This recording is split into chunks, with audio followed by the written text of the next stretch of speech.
7 o'clock in St. Louis, you are listening to The Morning After. It's presented to you by Brown and Crouppen on 101 ESPN and the TMA YouTube channel. Tim McKernan, Doug Vaughn, Martin Kilcoyne with you on the program, and we welcome you to participate in Doug A. Stiefel dossier for the ages. Is that right? In studio, Martin, 9 o'clock, John Mozeliak.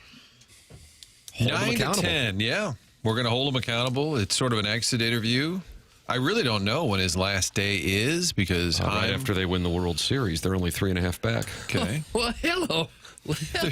Last week of the season, wild card, Daddy Likey. See? You still hanging around these parts? Come here often, and how you doing? I interviewed Alec Burleson on Sunday, and he says, "This is a season-ending interview." I said, "Well, you know, you're going to be on the road and stuff," and kind of like, "Yeah, just give me some answers as if it ended." He said, "Well, dude, don't jinx the last 6 games." I said, "Look at this. This club's not giving up, Doug." No, right. 3.5 out. But I do think he was referring to his personal stats at that moment when we were talking about it. But it ain't over, Doug. Never has a team been so close to making the playoffs and not seem to care that they're that close. What about a fan base in the city of St. Louis? I know. And I didn't even realize this. I covered my overbet last night. Boozy says 77 Cardinal wins. Good day to be a Bird fan. Guess he took the season-long over. Yeah, they got there. Well, the White Sox and the Cardinals got me home. Dan Lanning will not be forgiven, at least not from this chair with the phone books on it. I like to hold a grudge. I'm a big fan. Of grudge holding? I have to tell you, Martin and I have had some great texts over the last number of however many days. And I was thinking to myself, Mount Rushmore of grudge holders, you and producer Joe, I mean, it's a battle. It's George Washington and Abraham Lincoln, but I'm trying to think who I would add. Now, I'm not talking about like personal friends, but in the community, in our community, Doug, and what a wonderful community it is. Yeah. You're saying these are the two guys that hold the grudges. But at the same, I have to tell you, I respect it. I respect it. I think it's a good thing. To hold grudges? I do. My wife would vehemently disagree. And she said, "Don't be so proud of that." I said, "I can't help it. I just can't help it." I have to tell you, I respect it. Just can't. Yeah, producer Joe, Doug, you know him. He's the commissioner of our fantasy baseball league. He has a landing strip. Of course. And we ran into one of our old KFNS general managers, Lowe, so many years ago, and I didn't like the guy either. But, you know, he walked up to me to shake my hand. Joe moved his hand behind his back so he could walk away from him. He goes, "I'm not shaking his hand. I'm not shaking it." Oh, gosh. Joe, you have no choice. I will cut it off. You wouldn't shake Iggy's hand either. Oh, that's right. Yeah, at the post. Iggy might be on there now. Iggy might be on there. All right, we're almost done with the Mount Rushmore. Send in your Mount Rushmore. I'm just afraid it might affect your personal peace if you allow other people to bother you that much. I actually take peace in it. I don't know. It's a weird thing. It really is a weird thing. Yeah. You know what, Doug? Some people like some things, and some people don't like other things. That's it. That's what I was going to say. Right. You can send in your Mount Rushmore, 314-399-9646, Air Comfort Service, text inbox. You can call in Callier and Thompson phone lines, 314-974-0101, and get into that Michelob Ultra YouTube chat. I'm not in there yet. I need to see what's doing. Let's see what's going on here. Oh, wow. 93 people are just waiting for us, Doug. Okay. Including Spicy Sow. Do you pronounce it Sow or So? TSO. TSO. I'd say so on that, but I don't know. That'd be a good inbox, General Sao Taguchi. And then you call it So. Yeah, Jackson. But you spell it TSAO? I think it's TSOA. OA? TSO. General Sal's. TSO. Oh, we've got three choices. Fries? Nice, Doug. Take your pick. Heimblum's gag order is talking to John Scores and Paranormal Paul and Run TMC 50 and MD 2020. And MD 2020 made an observation that Jackson's having headset issues. Boy, they see things in the YouTube chat that we don't see. What's going on? These headphones are on their last leg that I'm currently wearing. We had those back at KFNS. Yeah, the jack is fraying, and I'm nervous about being shocked. Shocked. And then, also, be a good gift that Chairman Kurt could create. Should have happened. The first person to laugh was Kurt because he's like, "That boy, that'd be great." You just only get shocked. So I'm worried about being shocked, and you kind of have to. This happens often for me with iPhones, where you have to like charge it a certain way, or else it won't charge. I have to like fiddle with it the right way to get it to play. So I've gotten in the sweet spot. Now we just ride it out. All right, I'm going to buy Papers some headphones, okay? No need. That's a gift. I appreciate it, but like I think we can solve this. much like pants and ball caps, I need to like Don't say ball caps. run it through its paces before I commit to buy. I don't know what I'm listening to right now. Much like pants and ball caps, I need to run it through its paces. I don't know what I just I heard. can't like buy. He doesn't want my gift. You don't want headphones. I love the sentiment, but like I can't buy pants online. I can't buy hats online. I want to try it on beforehand. I need to kind of get a feel of the headphones beforehand. Where would you go for that now? Best Buy. Is it still around? Yeah. Oh yeah. No, right. Yeah. I'm in Brentwood. God, I'm on Amazon all day. I mean, that's the like probably cheaper option, and But I'm a meat and wanna- potatoes guy. I don't have that whole. I support brick and mortar. Yeah, there you go, buddy. I'm a brick and mortar guy. I've Especially never bought mortar. anything. I don't think I bought anything online. I don't know if I ever have. You've never bought eBay, anything online? Amazon. You live in the Appalachian Mountains? No, our house, there's a package and delivered then every meat 10 and potatoes minutes. people from Appalachia just took a hit. 314-399-9646. I feel like we got a lot of text from there, actually. Yeah, you're right. So this is an opportunity to text in as Jackson went after you here. Doug, your Stiefel dossier, Adam Wainwright at 8 o'clock. Okay. John Mozeliak in studio in the Mark Hanna Evergreen Wealth Strategies 9 o'clock hour. Martin, you're saying 9:10? Is that the specific time? No, 9 o'clock. Oh, okay. He's going to arrive. He's very prompt. He's going to be here at 8:50, so we can hit the air right at Wow. 9. It's up to the captain there to manage the clock. Now you looked at Jackson, but I felt like that came my way He's because holding I have another had some grudge. bad clock management over the last 2 weeks. I don't know what's happened. I don't know what day it was. We were right on time. And Oh, then, yeah. And then onboarding wrapped up, and I clicked you guys on, and it was 10:56, and you were coming back for the email today. I said, what? Wow, that was early. What? I said, what? I think we spent about happened? 45 minutes with Matt the Bat Holiday. We had a That's good we right. had a good work That stoppage was the day. conversation with Matt the Bat. Yeah, so I was very proud of the clock, and then it just got away from us. So, yeah, you know, Did you fix it? not really. Not Shoot. really. There's been a lot of patience practiced on the part of Brandon Kiley, Alex Ferrario, and Doug, you call him T. Diddy. I do. Diddy. Speaking of T. Diddy, I was playing him in the 101 ESPN Fantasy Football League last night, and Lamar Jackson led the Southside Seaman to glory, and Doug, you got your 8 points from Jared Goff. Barely. Like late, Oh, is that right? late third quarter, I got it. My wife and I moved on to the Charlie Sheen Netflix series. Oh, which how's that? I've seen that. major advertised. recommendation. Is it good? Riz and Stalter told me about it when we were talking during breaks on the FanDuel spread zone. But once it covered the over, or it was clear it was going to cover the over, I said, all right, woman, we're going over to Netflix. Oh, did and then you? I woke up and I saw that Derrick Henry. I'm a big Derrick Henry fan. And T. Diddy had Derrick Henry fumbled 3 times. What the hell's going on with him? I mean, he's canting all day, and he fumbled 3 times. Yeah, I don't he doesn't know. really lose his mind too often. He was losing his mind over there on the bench. I would think a lot of people got healthy last night taking the over. But then at the same time, maybe people took the Ravens. The Lions were plus 205 on the money line, and I'm thinking, that's a pretty nice play, 2-1. I bet the over. But I was thinking Lions 2-1 on the money line. Doesn't that seem like... Jackson, I'm probably looking for you here. Doesn't it seem like a They've looked kind of rough, and they didn't look like themselves. against the Packers, but then they beat the hell out of the. Bears, 50 plus. 50 burger, they call it. That's right. Well, didn't we play an audio the other day of someone saying it doesn't look like the same team anymore because there's no What was that? Some guy with a TikTok take? pre-snap motion, and so, that was the Dan Campbell got all bitter about it. Was it a hologram? So maybe people were Jackson reading hates the holograms, Mark. I saw a great reading their press clippings. a great tweet. Babe Laufenberg, who played for the Cowboys, I Yes. believe he's their radio analyst, and he's like Aikman's best friend. But he sent out a tweet, and he said to ESPN and all the talking heads, basically said, do some homework. He said, every one of you saying the Cowboys' run defense is terrible. He said, they're 7th in the league. He said, their pass defense is terrible. He basically said, none of you know what you're talking about. And I enjoyed it. Yeah, we don't really know what we're talking about. Well, he wasn't talking to us. I would think Well- that's the brand. Speaking of which, I said he fumbled 3 times last night. He fumbled 3 times in the last 3 weeks. That's just what you can do if you can make the point that you don't know what you're talking about while actually saying something factually wrong. You really drive the point home. Hello, la, la, la. I like the play the Lions ran around the goal line where they pitched to one running back, Yes! and then he pitched to the night. Johnny Morton play call. Yeah, it reminded me of the old wishbone, the Oklahoma Sooner wishbone, where they just keep lateraling. What about Dr. Tom Osborne? I felt like he was doing that. Yeah, Oklahoma did it too. Army and Navy will still bust that out. Yeah, what it Boy, was they Amon-Ra couldn't St. stop Brown it. over to Jameer Gibbs. How do you do? How does that score for fantasy football purposes? Does that count as a running touchdown for Yeah, Jameer I Gibbs? think. Yeah. It's running. What 'Cause about they're Amon-Ra? Shouldn't he get a pass on that?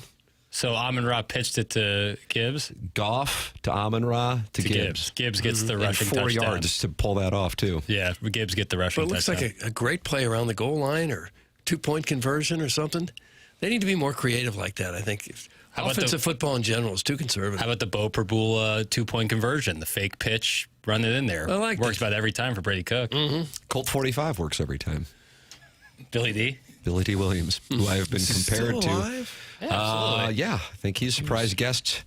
He would be a good one. 74. I'm going to guess he's... way. Over all day. Way. As easy as the over last night. Stalter and I said they can't set the number high enough. By the time it kicked off, it went to 54. I said Las Vegas knows they're exposed on this one and my book in Antigua. Boy, And was I off. you were on the under? No, I was... No, on I'm Billy on Billy D. D. Oh, yeah. How old is he? This show, I got to tell you. So how old is Billy D? 88. 88. I He was it's- born in boy, you get a 19 number like that, Martin, you have a fiduciary responsibility to your family to hammer it and double the bankroll, just like this person did. Still looks good. He does. He's Billy D. Williams. You're right. You're right. Morning, boys. Tim, great call on the over last night. Shipped the bankroll for a nice double up. Doug, is Daddy ready for the greatest last week of the MLB season ever? The American League is still open for division champs, and the NL is going to see the biggest collapse for a wild card spot. Go Cardinals. That's from the Heiser House hooligan, and he believes we're about to witness something special in the Gateway City. Boy, you can't give up. You know, if the Reds hadn't gone on such a tear, the Reds have won 5 in a row. If they'd won, 3 out of 5 instead, I'm telling you, we'd be right there. Who says we're not? We'd have to run the table, That's right. and we'd be at 84. I keep saying we. I hope that's okay. No, We'd be- that's what they teach in journalism school now. what, make them 84 and 80? No. 82 and 80. Yes! 82 and 80. Only 5 left. 82, the Reds have 80 wins. The Mets have 80 wins. There's still a chance. I'm telling you there is. Well, this is when Martin brings up the Fetty starts. Are you doing preemptive texts? The Fetty starts, the Palante starts, just throwing games away. We'll talk about it at 9 o'clock. I know it's felt like they haven't got a chance, that this is nowhere close to being a championship caliber team. It's felt that way for months. And yet, here they are still with a shot, the final week of the season. And it feels like they just kind of gave up a while ago, doesn't it? Well, they traded the deadline. If you don't think you're going to win it all, you have to move on. So they traded at the deadline. And since then, they've just been piecing it together the best they can. Arenado came back for the stretch drive, Doug. He wanted to be able to play on off that one. Then they take him out of a game before the game playoff starts. push. Can someone explain that to me? I guess it was a scheduled day off, and then you say, well, why was it a scheduled day off? There's always an answer, even if you don't like the answer. That's the problem. He just had a month off. Okay, but He had needs another day I'm off with just a week telling you, left in the season? I know. I was would've- told that people in the building weren't sure what was going on. People that were like, nobody knew that was the plan. So people in the building, like even playing the music, like, he's coming out? Like nobody knew. Yeah, bad. They should have let him hit a couple times. Who knows? Maybe he gets a base hit and you can pinch run for him and let him jog off the field and wave. Hey, this could be it. Instead of just go to your position, now go to the mound, now leave. Made no sense at all. None. And if you're only 3.5 out, keep playing. You've only got a week left. Keep going. Mason Wynn's having surgery. Okay, well, if you're hurt, you're hurt. You can't play. But So the if you're not- playoff percentage, Doug, you like a good percentage? Yeah, what do we got? Cardinals? The Brewers are 100% because they're in. The Cubs are 100%. They're in. The Cardinals are 0.1, 0.1. 0.1%. My goodness. Pirates are 0. Yep. Yeah. Well, so we're better off than them. Yep. They've also been eliminated. Braves are 0. Nationals, Rockies, out. Cardinals 28, 29, 30, 31, 32. Was he counting teams? Bowl games. Bowl games. They're 20 games behind. That's from Jackson, who's got a Lisa, who seems like she's becoming a bigger fan of your work recently. That's my read. They're 18 games behind. Growing on people. Lisa, how about that? Yeah. Doug holding her account. And we're playing for the wild card here, not the division. I mean, if they were 2.5 out, 1.5 out, would you say keep pressing, go as hard as you can, try to get in? You would, right? Yeah. And they're just a game worse off than that? I don't know. I don't understand Did this. you call a weather hold tonight? Maybe. I don't understand this we give up thinking. I don't. You've been playing since February in spring training, and you just give up? But I what, don't get it. in all seriousness, what would you have done differently? Would you not have traded Helsley at the deadline? No, I didn't mind the trade deadline moves. No, I thought those made sense. But you're closer than you probably thought you were going to be when you made those deals. Right. And so now I think they could play it a little tougher. A bull never gives up. That's right. It's good counsel. That was our bull teacher. I do think Ollie would say to you, well, we're trying to win. I don't exactly have the horses, but we're trying to win. I mean, I think then Doug would say, then why were you taking people out of the game? Yeah, before the game starts. it was a scheduled day off, Doug. Oh, that's baloney. That's the answer. Why are we scheduling days off when you just had 2 months off and there's a week and a half left in the season? That's the power of the pulpit when you say, well, why didn't you use so-and-so there? He was unavailable. But he hasn't pitched in 3 days. I know, he's unavailable. And you're like, well, okay, fine. Give me your fucking feet. Wow, I'm going to need context. Sharon and Clayton, not happy. The organization botched almost everything the past few years. Why would Arenado's ceremonial send-off be any different? Also, the golden boy made an error last night, ending his streak. He's already checked out and moving on, just like us fans. Let's go Blues. That's Sharon and Clayton. The golden boy, is that, who was the golden He's boy? referring to Arenado. Oh, okay. He got his send-off. All right. Had a double and an error. I don't want to upset you guys, but my erotic email was filtered yesterday. That's from Injun Joe's Cave Ride, Magic Man Doug, and that's in reference to the Design Air Heating and Cooling email of the day. Chairman, were you the one doing the filtering yesterday, I gather? Yeah, that was me, and I stand by it. Wow, how about that, Doug? Okay. If it gets vile, you got to block him. You can email in for the Design Air Heating and Cooling email of the day. Doug, we got a storm on the way. Maybe about an hour away. We're about to have some heavy rain here in the St. Louis. Well, we don't area. want storms, but we do need rain. Design Air Heating and Cooling online at designairservice.com. Longest running sponsor on TMA. Martin's a client, Doug's a client, I'm a client, and I recommend you become a client as well. That's Seth Goldcamp and his team. My family, my parents just got a new air conditioning from Seth Goldcamp and raved about the experience. So many TMA listeners over the years since Seth got on board with the show. Was that 2015 or 2016 when he started advertising? I don't know the TMA? years, Tim. No, it's been about a decade. Okay. Design Air Heating and Cooling, designairservice.com, longest running sponsor on TMA, and the sponsor of the email of the day, where Injun Joe's Cave Ride Magic Man was filtered yesterday, and he is not happy about it. Your Stiefel dossier is as follows: Adam Wainwright at 8, John Mozeliak at 9, Brad Thompson at 10. And John Mozeliak is in studio. And Martin, you're calling this the farewell address? Yeah, exit interview. I think it's part of his Cardinal commitment, part of his contract. Exit interview with TMA. Yeah, I believe that was. So he had 3 appearances at spring training. Yes, he continued to drop by. And opening day one. Yeah, when I fell through the dais. That's right. I said, oh, Skipper's here too. As Tony walked in.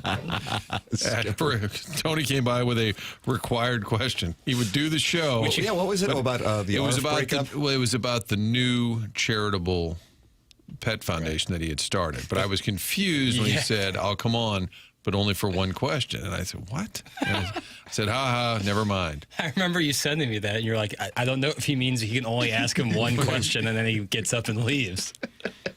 Is that "Give Me Your Effing Feet" a drop of Jackson on Mother's Day? That's from Tim's Toothless Bottom Boy. No. No, this is from Gabe's postgame. Give me your fucking feet. That's what you say to your mom? No, I wish I had a deep voice like that. Somebody said that to Gabe. That's It was correct. the first voicemail they played. I was driving back from Columbia with my family, listening to the podcast on Sunday morning, and what a delight it was. Colonel had texted me earlier in the morning. He goes, the first time I've ever been speechless on that show was the first voicemail from last night. I said, I got to be honest with you, I'm about to listen to it when we drive back to St. Louis, and I'm looking forward to it. So I had been made aware that the voicemails were choice. Now, how many of those people are TMA people, Doug? I'd like to think none. My wife's father and I embraced, and we couldn't help ourselves. Well, there's one. Kids. There's one right there. He had such a nice little show going. Till we infested it like a virus. Any part of him that getting a kick out of this? I think he enjoys the fact that their numbers are up substantially. So And it's like working. I said, I think a commission check is in order.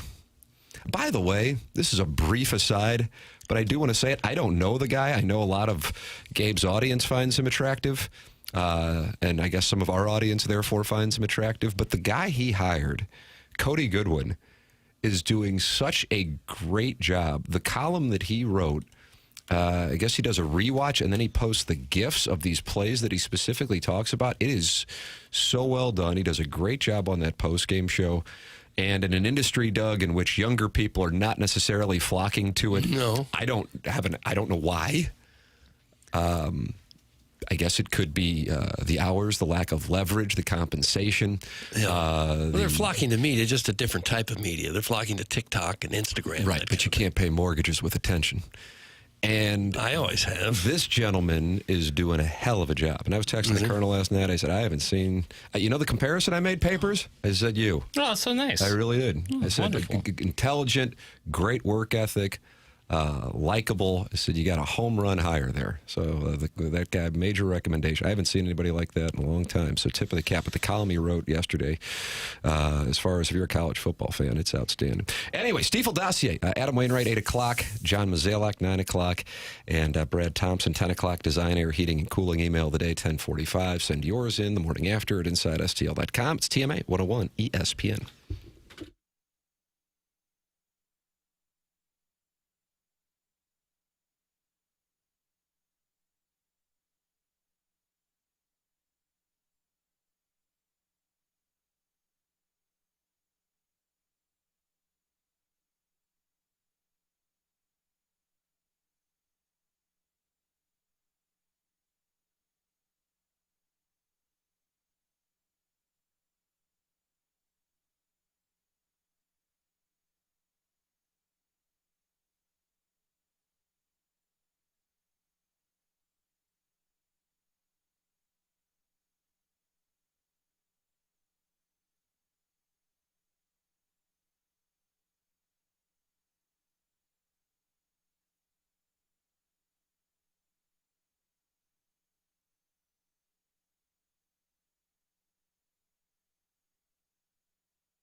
Wow. Like sometimes I say this is Bird York, but it's Kate Bush, right? Dick York. Dick York. Dick Sargent. Dick Wolf. Law and Order. Dick Van Patten. Dick Allen. And in the Charlie Sheen Netflix show, major recommendation, by the way, Dick Van Patten hosted a program in which Charlie Sheen and Martin Sheen took on Michael Jordan and beat him. The Sheen family, similar to my family DNA, not the tallest of people. What's Martin clocking in at? I think I might tower over Martin. I don't think Charlie's particularly tall either. And they beat Michael Jordan, and Dick Van Patten was your host, Doug. So who would have thought that the Bird York correction on Kate Bush would have led us to Michael Jordan losing to the Sheens? In basketball. That's correct. Like They have 2-on-1? video of it. Like 2-on-1? Like A great jumper by Charlie. You know Jordan wanted to win. For sure. Charlie's a great baseball player. Yeah, good pitcher. Yeah, apparently a junior college scholarship. Right. He was throwing real gas in Major League. It sounds like something on acid, like Charlie Sheen, Martin Sheen, Michael Jordan I basketball. swear I saw the video. Well, didn't Michael Jordan play Michael Jackson in the kind of one-on-one thing? Didn't they, Excuse me? did they play like one-on-one basketball? Michael Jordan played I'll from do it. Thriller, Beat It, Billie Jean. Michael Jackson was like in like the full Michael Jackson gear, like the What like the in the I don't hell? understand. Yeah, I'm looking at it right now. yeah. Michael Jordan played Michael Jackson in basketball. Yeah, there's a picture. Yeah, they like What in God's He's like giggling name? and stuff, and Jordan's like seems to be into it. Who won that one? That one had to go right down to the wire. I would think. Jackson Tell me just there's a missed video of this. Yeah, yeah. Yes. Oh my God. Yeah, they. It says the story behind arguably the greatest crossover in the there's history of there's music and YouTube. sport. Ooh, and now they're moonwalking together. Oh, this is from the video for Jam. Is that Space Jam, I guess? I guess, yeah, that would make sense. I didn't really like that song, Doug. Did you enjoy it? I was okay, I guess. I don't know. I thought it was like a competitive... No, I don't. I don't know who would sanction that. What was the line on that? Was that on the board or is that the UMass game? Playing to 11. I don't know if you can name your number. Get involved on the program, 314-399-9646. And already, Martin, they are not happy with this Mozeliak interview in studio at 9 o'clock that has not occurred yet. Will you guys go easy on Mo or you hold his feet to the fire about the horrible job he's done? I need to know if I should listen or not. That's from the 314. And already, Doug, Seems the like they're media open in this to it. town is soft. Sure. Yeah, they're open to a nice conversation. Have someone go out of their way to come into your station and then just start yelling at them. That's how it works, right? Sure. So you will begin screaming. Who's going to scream I'm not first? screaming at anyone. He might scream at us, but we don't get to scream at him. Yeah, I love it when you scream my name, baby. There you go. I think there's plenty to discuss. I think there's a lot of pertinent topics. What's happened to the franchise, staring out at the empty seats. I think all of that is on the table. There will be arbitrage, Tim. I like that. That's Jackson just did that on Movie Boy, didn't you? You Yeah. did There Will Be Arbitrage? Yep, that's right. What was Gareth Movie this Boy week? Yeah, I know. Movie Gareth's Boy Friday. this past week was talking about the movie Him, which is a sports psychological thriller. Is that with a friend of the program, Marlon Wayans? Yes, Marlon Wayans was a great performance by Marlon Wayans. Not a great movie, but a great performance by Marlon Wayans. And then I did the movie The Long Walk, and I did it while on a walk. Meta. So that was last week. Will you review boxing films while in a ring? Getting clocked. I do like the You're meta. going to be the Daniel Day-Lewis of reviews? Yeah, guerrilla podcasting. Just go out in the world. Review Animal House, do a rewatch, but be in a fraternity house drinking. That could be achieved. Yeah, method pod. Don't be a method potter. Can we do the human centipede? No. Hard pass. I don't have the dexterity. St. Louis media could learn a thing or two from the WNBA beat writer who asked the Liberty players if their coach should be fired, running fried at the said coach. Grow some balls, boys. Doug, that's Rusty Pecker, and he wants us to follow in line with WNBA beat reporters. I'll let my wife know we're putting the house up for sale. And they ask the players right after the game if they want the coach fired? Is that what this fella did? Yeah.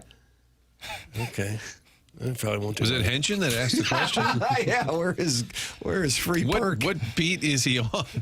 I think he's on the Colts, and they are on a collision course, Doug, for a rematch with the Eagles. All right. Unbeaten so far. 3-0 is a nice start for them. I don't think anybody really had them penciled in as one of the favorites, did they? Well, the Irsay daughters are making magic in Indianapolis. Brian Henson will join us along with John Mozeliak in studio 9 o'clock. Adam Wainwright at 8 o'clock. Brad Thompson at 10 o'clock. And we will read your texts attacking us for not screaming at John Mozeliak. I guess probably from 10 to 11. And maybe some tomorrow, honestly. Would it be kind of funny if we had the cameras rolling and as soon as he walked in the door, we did just start yelling Like at I him? just came up to him like a chicken hawk and started putting my finger in his chest. Yeah, that would play well. That was the Elliot Davis model, is the camera was always rolling. And then you'd go up to said governor or mayor, but the tape's already rolling. So then when they let you have it, it's on tape. And the people look guilty just by the camera movement, really. We're Especially barging when into they- his I like- office. This guy's done something. I like when they run away. I have in Predictionary an over-under of 35.5 texts that we'll get saying we're soft and protecting Mozeliak. So I do like that number that Vegas set. I have to say I have it in Predictionary, and I already have Tim locked in at the over. Yeah. I'll take the over. Okay. And what's the clock? From the moment he sits down to the moment he leaves? Yeah. So all of this pre-hate doesn't count? No, pre-hate is All right. you can get a feel on it from the pre-hate, but that won't. You can text in your hatred of things that have not happened yet at 314-399-9646. And you are also welcome to call in with your criticism of things that have not happened yet at 314-974-0101. Callier and Thompson, sponsor of the phone lines on the program. And then you can just gather with other friends. YouTube.com/TMA. STL 202 folks are in there right now talking it over. Michelob Ultra is the sponsor of the YouTube chat, and that is at youtube.com/TMASTL. Or you can open up the YouTube app on your phone, type in TMASTL, and then you can watch the show, and then you can always rewind it and go back and podcast that way, too. It's a whole thing, and it's wonderful. It's the Michelob Ultra YouTube chat. Brown and Crouppen and Jackson with Terry, Andy, Ed, they usually are on Tuesdays, but today they will not be on. That's Right. correct. Yeah. Yep. Correct. But Brown and Crouppen just extended the presenting sponsorship of TMA. We were grateful. Thank you so much. Yesterday. Tip of the cap to Greg Jost, the salesperson who handles that account. So they have extended to make it, I believe, their third year of being the presenting sponsor of TMA. The name of the game, support the sponsors. Brown and Crouppen, presenting sponsor, founded here in St. Louis in 1979. Don't you want a local law firm that knows how to handle the ins and outs of your case and the local environment? Well, that's Brown and Crouppen. They can come into studio and talk it over with us because they live here. They are involved in the St. Louis community, and they treat their clients and employees like gold. After an accident, money can be tight, and that's why they offer so much for free. First call, free. First consultation, free. Stuck at home or the hospital, they come to you for free. At Brown and Crouppen, you pay nothing up front. They don't get paid unless you get paid. When you are a Brown and Crouppen client, all your questions are answered for free. Get the facts from Brown and Crouppen. If you think you may need Brown and Crouppen services, call 314-222-2222 or go to brownandcrouppen.com and make sure you let them know you heard about them on TMA. The choice of a lawyer is an important decision and should not be based solely on advertising. Past results are no guarantee of future results, and every case is different and must be judged on its own accord. Doug, we've got audio for the ages. Have we? From the college football circuit. I think take your pick. What's your favorite, Jackson? Tease it. Mike Elko. Mike Elko. Yeah. Mike Elko, he's not happy about something that Missouri fans are not happy about, but Missouri fans might not be happy that he said it. That's my assessment. Lane Kiffin's my favorite audio. Ooh. Lane Kiffin and I. And the segment is titled Angry Coach Corner. Angry Coach Corner. Angry Coach Corner is coming up. It's TMA 101 ESPN.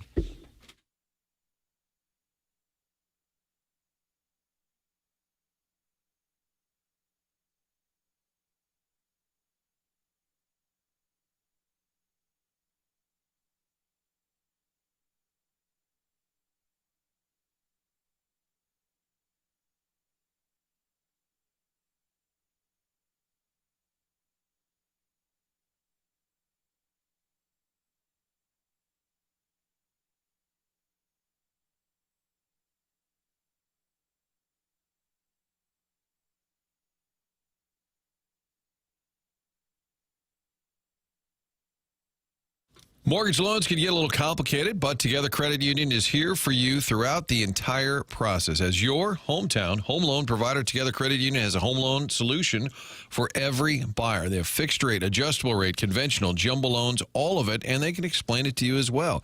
Get in on the action, whether you're buying your first home, downsizing, Together Credit Union, here for you. And those specialty loans, we keep talking about the community contributors, talking about teachers, firefighters, first responders. Find out more about those programs because you'll get special rates, special perks. If you're a community contributor, check in with our friends at Together Credit Union. Yes, it's a little complicated, but they'll walk you through it, and all of it's done in-house. All of it right here in St. Louis. The underwriting, the servicing, everything is done local. It's Together Credit Union. They are your hometown home loan provider. You can check out rates at togethercu.org. Here's to making St. Louis your home. Stop by and see them. 14 branches around town or online, togethercu.org. Together Credit Union is federally insured by NCUA.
This is Jackson with a Sports Center update driven by Johnny Londoff Chevrolet and Johnny Londoff Autoplex. During a workout yesterday, Houston Rockets star point guard Fred VanVleet suffered a torn ACL and can miss the entirety of the 2025-2026 seasons, sources tell ESPN. That was another Sports Center update driven by Johnny Londoff Chevrolet and Johnny Londoff Autoplex. See them at Londoff.com. Chevy, together we drive. Are you kidding me?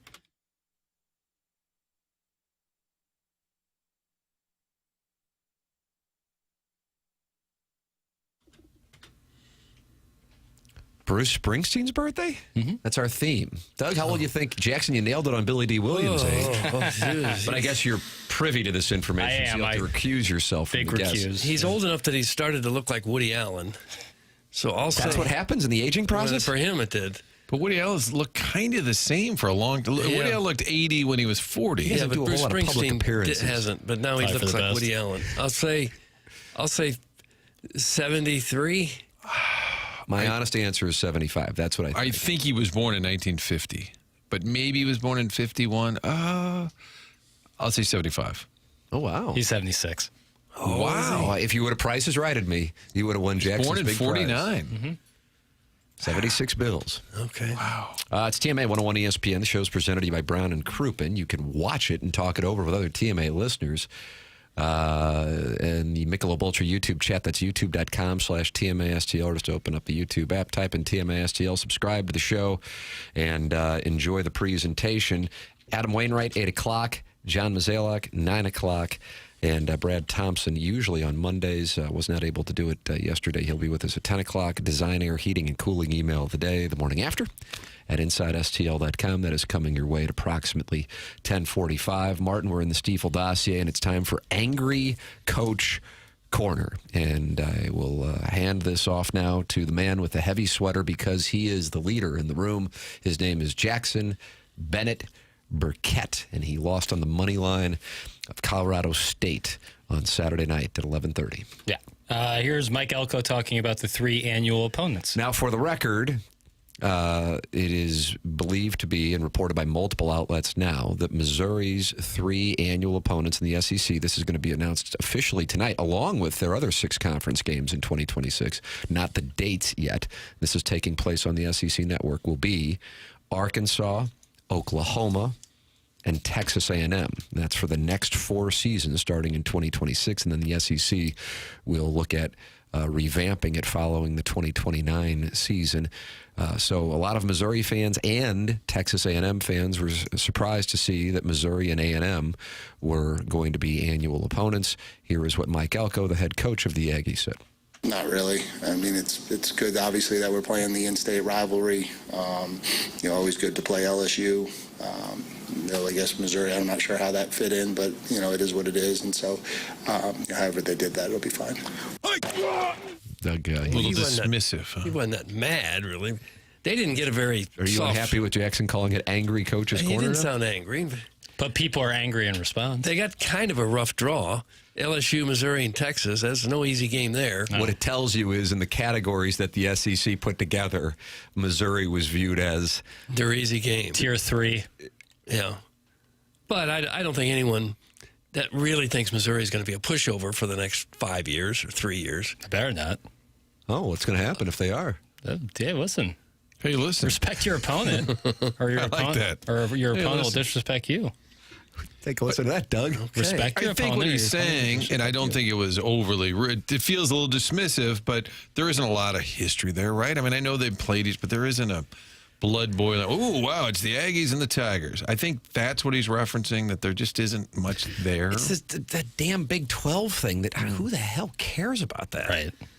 That's what it is. He probably would have preferred Arkansas there.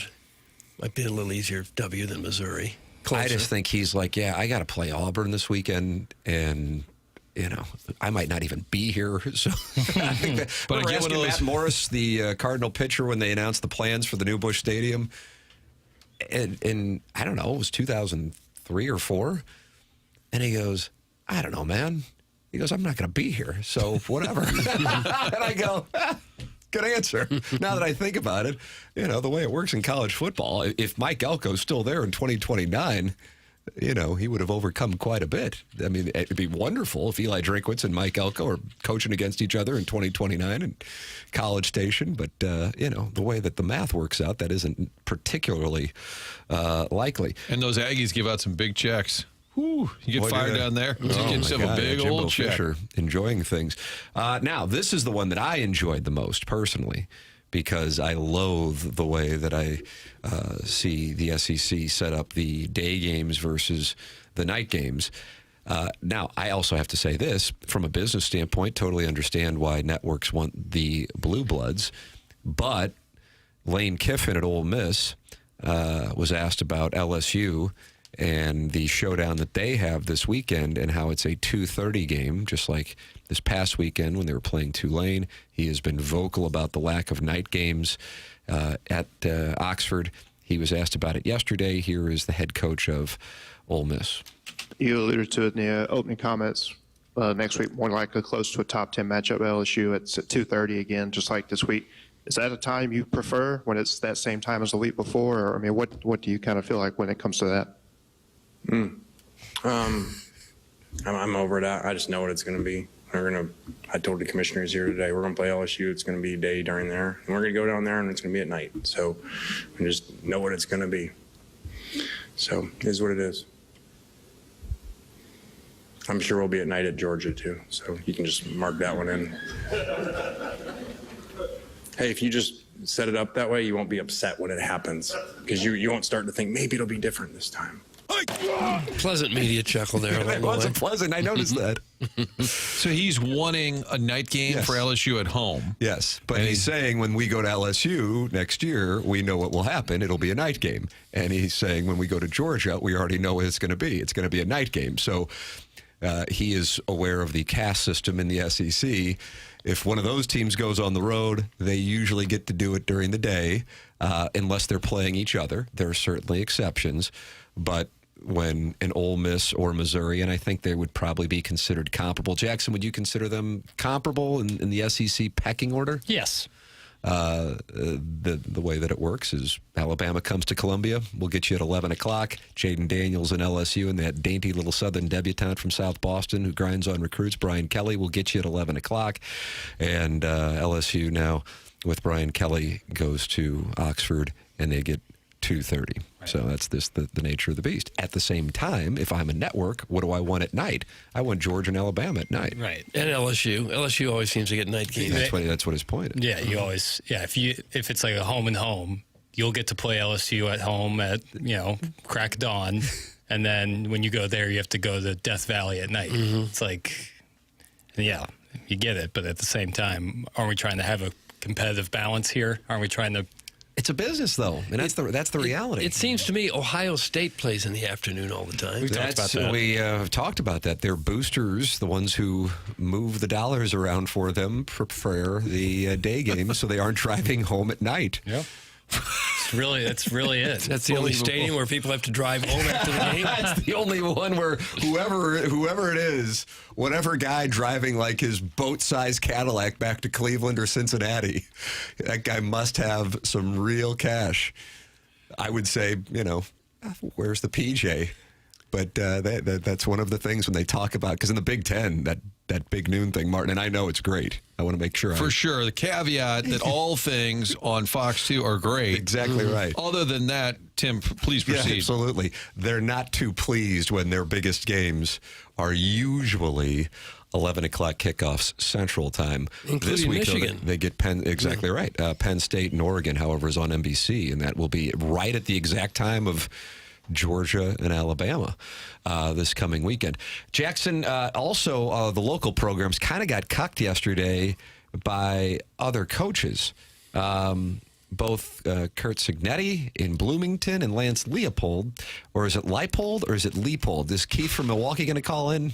He played with him, I believe. He was a quarterback. Leipold, I believe we decided. Mm-hmm. Although I think Keith, I'm just going to call him Leopold. It's easier. Jackson, what do you have in the queue here? So this is Lance Leipold talking about their upcoming opponent, the Cincinnati Bearcats. The Cincinnati Bearcats, Doug, who lost to Nebraska at Arrowhead Stadium. They are 2-1. They had a lovely win over Bowling Green. This is what he had to say about his upcoming opponent, Cincinnati. This is the head coach of Rock Chalk J. Why, okay. And it's very obvious they've done that, and and especially including the quarterback position and what they're able to do and the start that they're off to. And I think our guys are well aware of that after introductions today, that this will be the best team that we've played so far. That was an angry coach? No, but it leads to an angry response. And the dossier, Doug, and you were going to go. But, Doug, if you're a Mizzou fan, how does that hit you? Well, I don't even know what he was talking about. Cincinnati will be the best team they've played, yet they played Missouri earlier, so it's a swipe. All right, I was just trying to figure out the soundbite started in such a way that it sounded like it was picked up in the middle. I didn't know what he was talking Sounds like about. you're critical of the front end editing now. Can we have a new segment called Bad Editing? All right. Maybe just needed a different setup. From 11 o'clock until 6:59 in the morning, 11 o'clock a.m. until 6:59, all he gets is text from me with audio. And then from 7 a.m. to 11 a.m., he gets the criticism of the way the audio plays from Doug. So here's the thing, and Doug, you're not wrong. It's tough because all I wanted was that part where he says, this is no doubt going to be the toughest opponent we've played so far. That's all I want. It wasn't.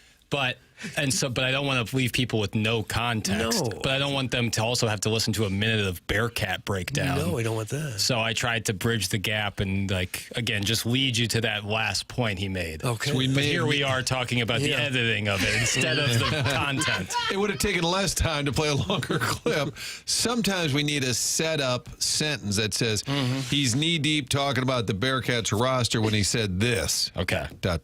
No, you're classically trained. Can we try it again? No, I don't want to. Because now we're not even going to talk about the meat of it. Okay, moving on, Papers. Okay. Question for the day is, do you think he was purposefully trying to take a shot at Missouri, or not even thinking about it? I think it's coach speak. I think it's what you do, and it's like Lou Holtz used to talk up. Correct. Or Tony La Russa would say nobody's playing better than the Pirates. And they get mad if you argue. But they're 30 games under. What? You watch them play? No. I think this might have been more of a cuck sitch. You agree with me? The Signetti one was more of a cuck because sitch of on his ILL. brand. This is perfect because Leipold and Signetti, I think, are on opposite sides of the spectrum. Yes. I truly think Lance Leipold is like a magnanimous, really quality, nice guy. I'm not saying Kurt Signetti is a bad guy, but Kurt Signetti likes to troll a little. Correct. And here's him talking about Iowa, their upcoming opponent. Great setup. Good setup. Great setup, Very Ochi. nice. And Iowa, it's a tough place to play, Kinnick Stadium. They sell it out almost every Saturday. It's loud. And so we're going to have to play well. This will be a challenge, a more difficult challenge than the last one for sure. And the sooner our guys realize that, the better. Oh, a more difficult challenge than last week. Now, in fairness, Illinois. they're going to Iowa City. It was at Bloomington last week. Doug, do you feel like he was furious? It didn't seem furious, no. Just seemed like he was talking about his next opponent, really. Right. I think when I say angry coaches, it's eliciting anger from fan bases. Or people who don't like the editing. Coach corner / angry reaction. Yeah. Angry coach reaction would be better. Angry coach reaction. So are you apologizing to the audience for the title of this segment in the Stiefel dossier? No. It's not a publicly disclosed document. No, it is not. I think it should be. People want We should answers. tweet out the dossier. I like when I'm it's good. changing in front of me. By the way, at segment 8.3, which I'm going to guess is going to be around 8:57, we're going to go, oh, crap, we're way behind. It's a tight read. It's called Primo. I feel like the 8.3 segment is now whoever the 9 o'clock guest is. Yeah. We had Pre-Gabe. Now we have Primo. Exactly. Primo. By the way, listening to the show, Senator Schmidt sent me a text and said he had sent out a tweet poking the senators from South Carolina, wanting answers why they lobbied the SEC so Mizzou didn't get to play South Carolina. So Senator Schmidt mad that we don't have SEC as a regular Mizzou opponent. South Carolina? South Carolina. Okay. I'm sorry, did I say that wrong? I didn't know about that. Yeah. So he's I think irritated? he's poking fun. I got it. Wishing that Mizzou, South Carolina would continue. Yeah, I would have preferred that too. I kind of wanted Tennessee just because I think it's... I didn't think that was ever in play because Tennessee has so many damn I rivals. know, They but got to I'm play just- Vanderbilt. They got to play Alabama. And I figured they would play Kentucky. But they got the best draw. Yeah. From my standpoint. But I'm saying as a Mizzou fan, I realize their dance card was full. I kind of like the Mizzou Tennessee despise that goes on. Jackson really doesn't. I would have loved it. Like in terms of your blood boiling, even Arkansas, I'm like, okay, it's a rivalry, but you don't get. They've angry. established that as like the Mizzou I know, SEC rival. I'm asking as a fan. I would rather it be Tennessee. Yeah. Doesn't that get you going? Even but I'd also Kentucky rather won. get a win than Arkansas. Historically, in the SEC, has been the win for Missouri. Wow. Now Arkansas fans have had their anger elicited by sports producers. Just They're gonna numbers, be man. playing that soundbite in Little Rock. W's and L's, and Missouri's got a lot of W's. Okay. In What terms about of the track? matchup with the Razorbacks. What's up? What about track? Track, like track and field. Didn't the Arkansas 80 reference? yeah. I'm sorry, Tim. That was a callback, Yeah. and that falls into Jackson's new segment called "What's Up." Yeah. And he said that Arkansas had won 39 NCAA championships in various sports. Yeah, but this is like when Auburn just like claimed the national championships. They're like, yeah, we won 7 more overnight. It's total lawlessness. Total lawlessness. That seem could that be a bad. segment. Total lawlessness. Oh, What if lawlessness. maybe Mizzou Think could of just a start Wallace, liar. Where's Wallace? just start cranking. My Uncle Wallace had a plastic ear. Yeah, he texts in every once in a while. If you're struggling with your memory, that could be something for Mentality to help you out with. Mentality is online at mentalityhealth.com. Mentality, longtime sponsor here on TMA. If you are working out, but you're not putting on muscle like you used to, if you are eating well, but you're putting on weight and going, what is going on here? If you're waking up and feeling sluggish throughout the course of the day, no energy for the people you love, if your bedroom could talk, it wouldn't have anything to brag about, these can be symptoms of low testosterone. Stop being tired of being tired. Get back to the guy you used to be. Visit mentalityhealth.com and reserve your spot today. That's Mentality online at mentalityhealth.com. Whether it's low energy, weight gain, or just that feeling something's off, Mentality can help online at mentalityhealth.com. Adam Wainwright going to join us here in a matter of moments. John Mozeliak in studio at 9 o'clock. It's TMA 101 ESPN.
Welcome back. Morning After 101 ESPN. Tim McKernan, Doug Vaughn, Martin Kilcoyne with you on the program. And it is our pleasure to welcome to the Collier and Thompson phone lines the Cardinal Hall of Famer, Doug the Great, Adam Wainwright with us here on the program. Morning, Adam. Morning. Not a Cardinal Hall of Famer yet. Not yet. I mean, you know what? I'd love to be hosting the show if you didn't get in. Just take calls for the next 4 hours in pure anger. Luckily, Keith Law is not on that panel. Oh, would he be pushing back? Well, remember the I don't want to bring it up. I'm sorry. I did. Rewind the tape, Jackson. Hey, welcome. It's Adam Wainwright, who will be going into the Cardinal Hall of Fame in the summer of 2027. That's right. That would be great. Yes. Adam, good morning and welcome to the program. Doug, we were having this conversation at the outset of the show. The Cardinals are 3.5 back. They have 5 games left. If you look at the math, they're given what, Martin, a 0.1% chance of getting into the playoffs. If you're in the clubhouse and you have this kind of situation, what is the real mindset of a team when you theoretically are still there, but you would need the teams ahead of you to basically lose everything? Well, I mean, until it's a mathematical impossibility, you have to be playing like your hair's on fire down the stretch here. I mean, I think they know they're in a situation where they have to realistically win every game and hope, right? I mean, that's all they can do. And at this point, you like to be in a position to control your own destiny. That's not where they are entirely, except for they just have to win. It's that simple. They have to win. And the good thing is, I mean, they're playing the Giants. Those guys have to win too. So they're going to be playing very competitive games. The Giants are a half a game ahead of them, if I'm not mistaken. So I mean, the Cards just have to win, and that's all there is to it. Probably if they lose one game, probably it's over. So they're going to have to win and hope. But it's not impossible. I mean, look, I will go to my grave saying that if 2011 is possible, then anything is possible, because that was crazy, crazy, crazy. So you just never give up until it's over. It felt like it was over about a month ago, and yet they still are right, somewhat in the hunt. Is it possible that this Cardinal team is a little bit better than what most people give them credit for? Well, I do think that. I think they are. I think they have some things that are really good to build around. I mean, Alec Burleson's season has just been so fun. I mean, Donnie's an all-star. I think you look at the 3 young starters you got in there that, 2 and plus Sonny. Sonny's had a solid season, but if you were looking at that team as a whole, I'd take it back to like a month ago. I said the Cardinals are going to be playing for their playoff lives with the last 3 games of the regular season against the Chicago Cubs, and everybody laughed at me. And then, they just had such great opportunities the last couple of weeks, and they lost those 5 games in a row, and they gained a half game in the division. Did you know that? How about that? Yeah, that's when we said if they just stop playing games, they might get back in it. Right. I think they lost 5 in a row and gained half a game in the division because everybody else was choking, and then they had an off day, and the other team lost too. So it's like, oh my goodness, man, they could absolutely be in a wild card spot right now. But I think this goes to show you that maybe Heim is not as far from having a real great playoff caliber team as everyone thought. I mean, they're 3 games under 500 right now. They have a chance to finish 2 games over 500, which we won the World Series at 83 and 78. Now I know we had some injuries, but so is this team. They're playing without Mason, they're playing without Contreras, and some pitching injuries. I mean, our trading at the deadline, we traded one of the best closers in baseball, great setup man, and another great setup man. So I mean, look, we're really close. I think Heim has a chance to go out and get a couple of arms. And hopefully they do that, and they're going to be right there. I'm telling you, right there. Now, I know you're always optimistic, and it sounds like you believe this is possible. So I'm wondering, if you were Sonny Gray or if you were Wilson Contreras, would you want to be here next year, or would you think, I'd rather take a crack at it somewhere else? Well, they've already proven they want to be there. Right. Now, whether the Cardinals want to unload that salary or not is a different question. But if they really want to be there, and last time I talked to them, they both did. They love being there. They love their families love being there. You know, they've got great setups there in St. Louis. St. Louis is maybe the all-time greatest place to raise a family in the world. I really believe that. And the fan base is incredible. You know, it's been a tough year this year, but it's going to be rocking there real soon. So I wouldn't be surprised if they want to stay. I mean, it's St. Louis. It's the greatest place to play baseball there is. That's just the facts of it. You know, everybody would say that. So, yeah, I would want to be there. I would want to, if I'm Sonny, I would not want to miss out. If I'm Wilson, I would not want to miss out on completely resurrecting this team. I think it's really close. Adam, do you still watch all the games, or as many as you can, or at some point you've seen enough baseball in your life, or are you still a diehard fan when you're not playing? Well, I think I'm very loyal to the Cardinals.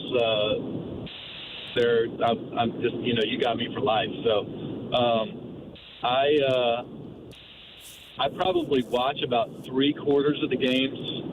I'm still working for Fox a little bit here and there, so I'm trying to stay, you know, kind of in the know of all the things baseball right now. But when I turn the lights out and I'm in bed and there's a baseball game on, I'm usually watching a Cardinal game. You know, especially if I know one of the pitchers on the mound, Liberatore or McGreevy's on the mound or Miles is on the mound, guys I really love. You know, I'm watching those games. So I have fun being a fan. More than a Cardinals player, I'm a Cardinals fan. You know, so it's great to be part of that. I feel like I'm family, and I keep up with it as much as I can. Adam Wainwright, our guest here on TMA, joining us on the Collier and Thompson phone lines. I'm curious, with all of your postseason appearances, with all of your success, was there ever a time when you were either watching when the Cardinals were not in it, or you were going into a postseason where you felt like you had a real good gauge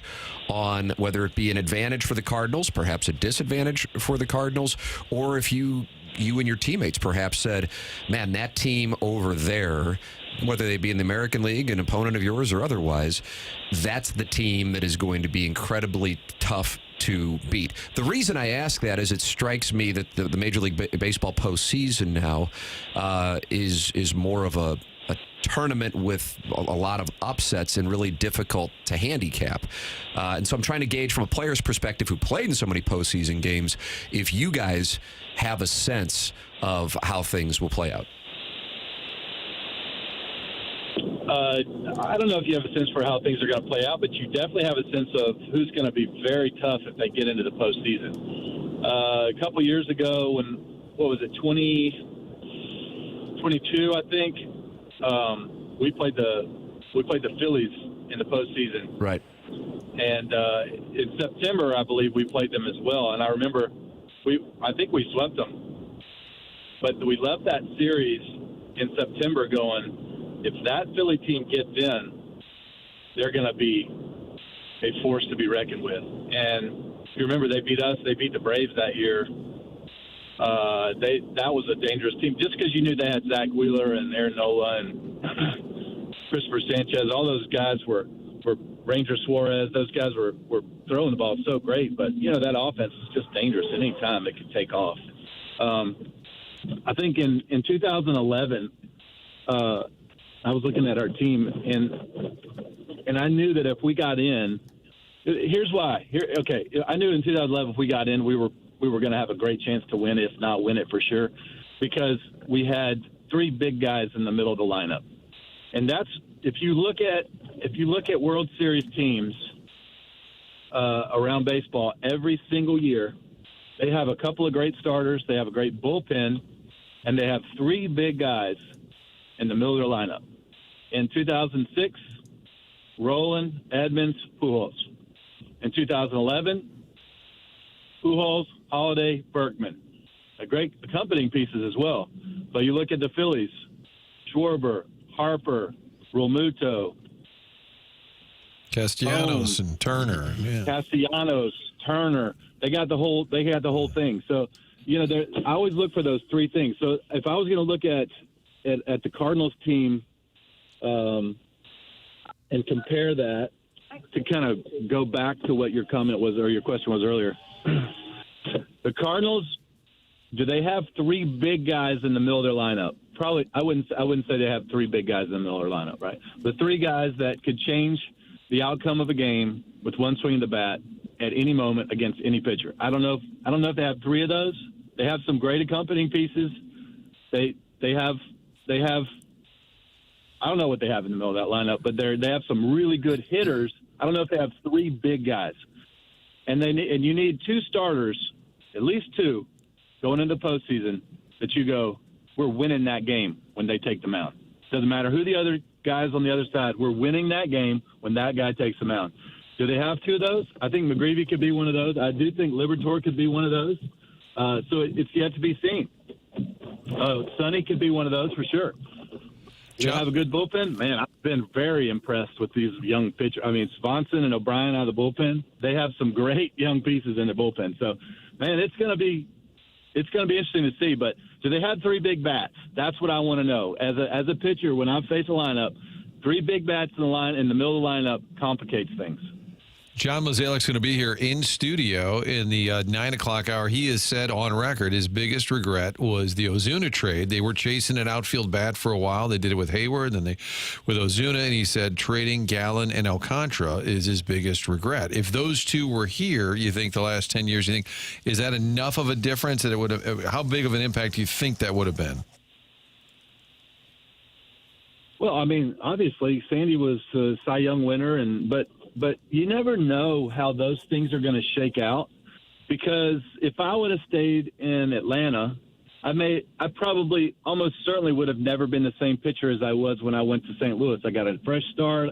I got to kind of shadow Chris Carpenter.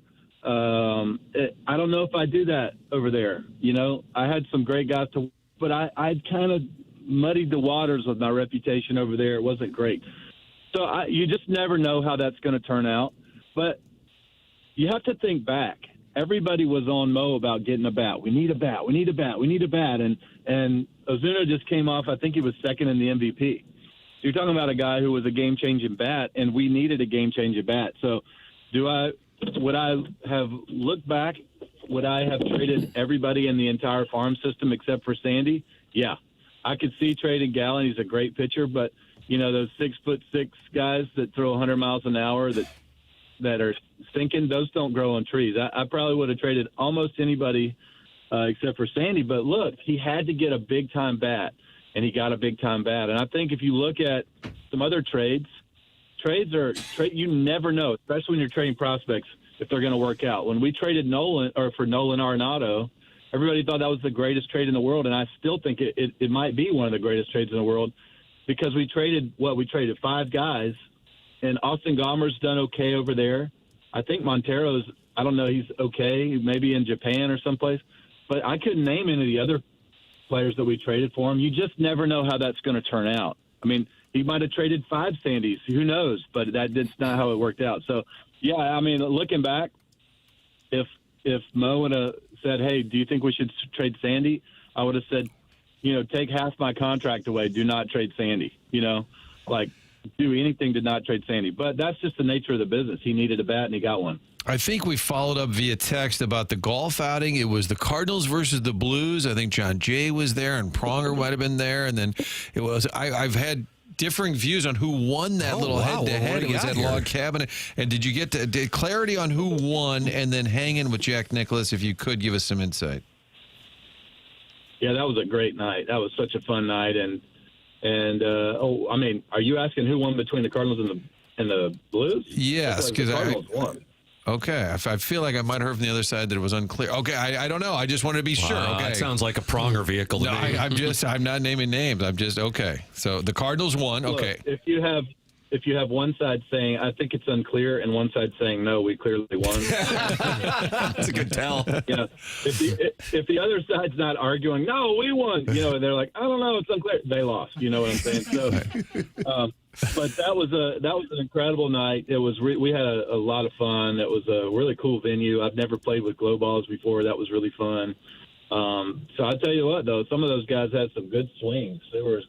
Those guys, you could tell they play a lot of golf. Robbie Thomas has got a great swing. You could tell he plays a lot of golf. And Ozzie hit some great shots as my partner. We had fun. But, yeah, out of nowhere, we're over there taking a picture, and then all of a sudden you hear this, hi, guys. And it's like, you know that's Jack. That was a very bad Jack Nicklaus. It wasn't that bad. I know. I got to tell you, I thought the same thing. I thought it was a pretty good Jack Nicklaus impression. It was not that bad. You know, when you hear his voice, there's only one voice in the world that sounds like that. Like when Bob Gibson used to come in the room, you're like, that's Bob Gibson.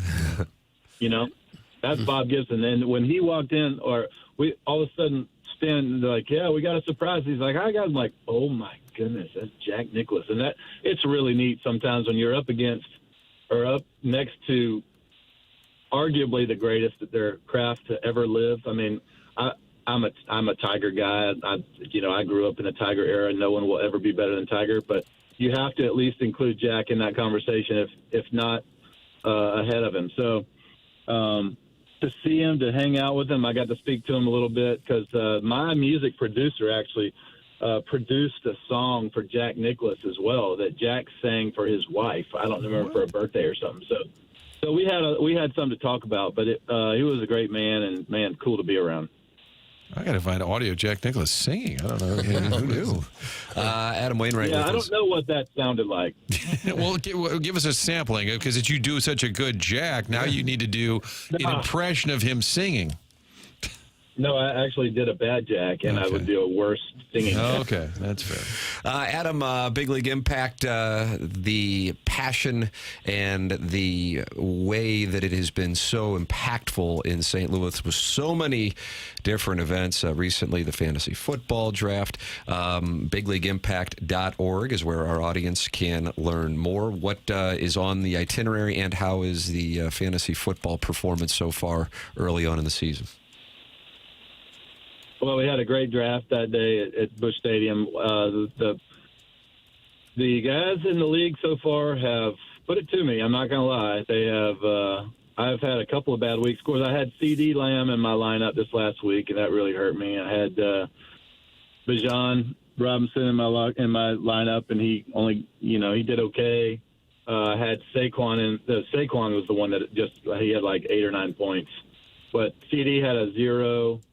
I had another guy completely underwhelmed. So I've gotten whooped every week. I feel like I've picked the right guys, and it just hasn't worked out. I mean, it's like I remember Joe Madden used to say when he would make decisions and they didn't work out, it's like, hey, blame the result, not the decision. The decision was right, the result didn't work out. I feel like that's how I've set my lineup, with the right decision, and it just hasn't worked out so far. But I'm hearing excuses, Tim. I don't know. No, he trusts the process. Okay, he likes his process. He doesn't like his results. We're 2-1. Absolutely. No, well, you didn't hear excuses. What you heard was reasoning why it's going to be great at the end of the season. Okay. That's what you heard.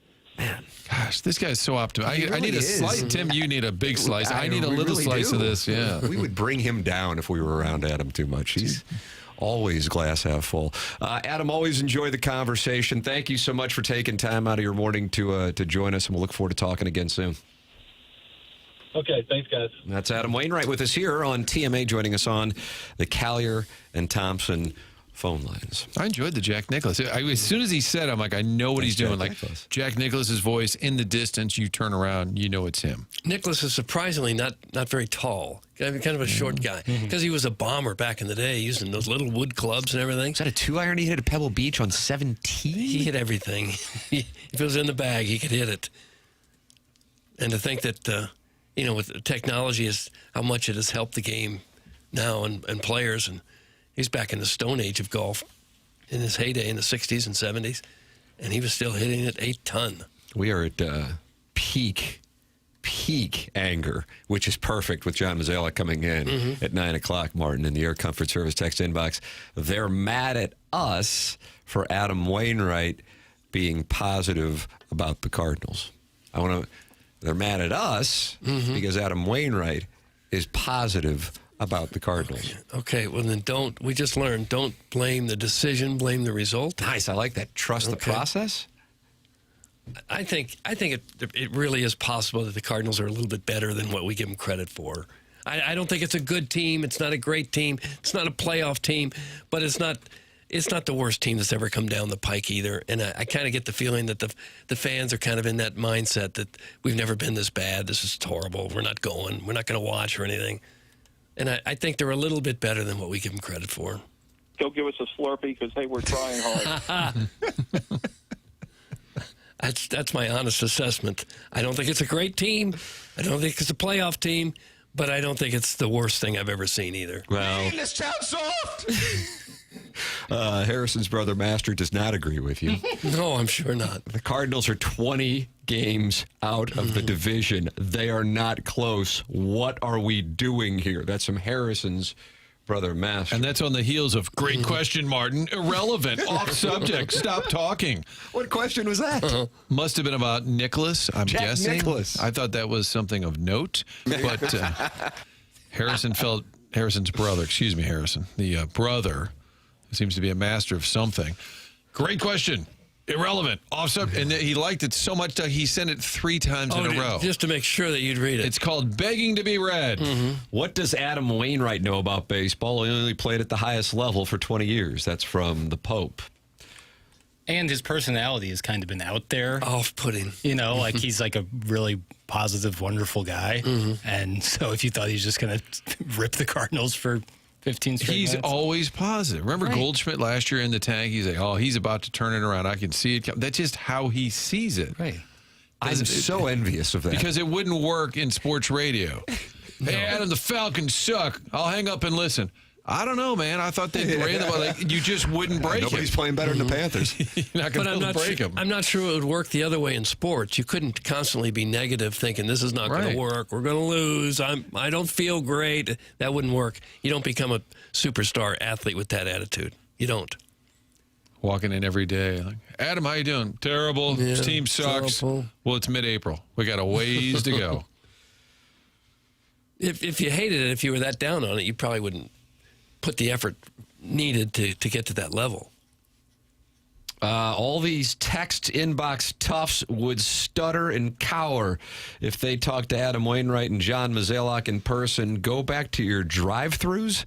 That's from the Crestwood Coyote. Drive-thrus? These are coming from the drive-thrus? Hello.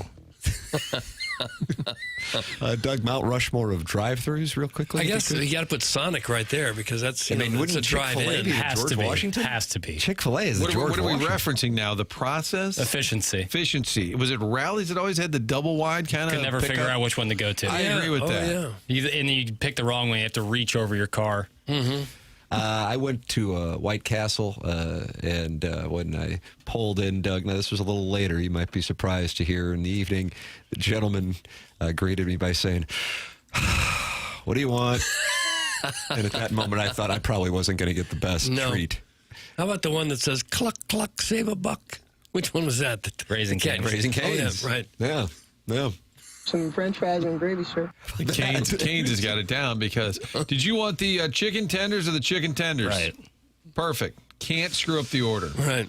Mr. Licks is furious with the Stiefel dossier. It's 8:27, and Jackson hasn't had you guys spend a single second on a little American event I like to call the Ryder Cup. It's from Mr. Licks. Jackson, would you like to apologize to Mr. Licks? Yeah.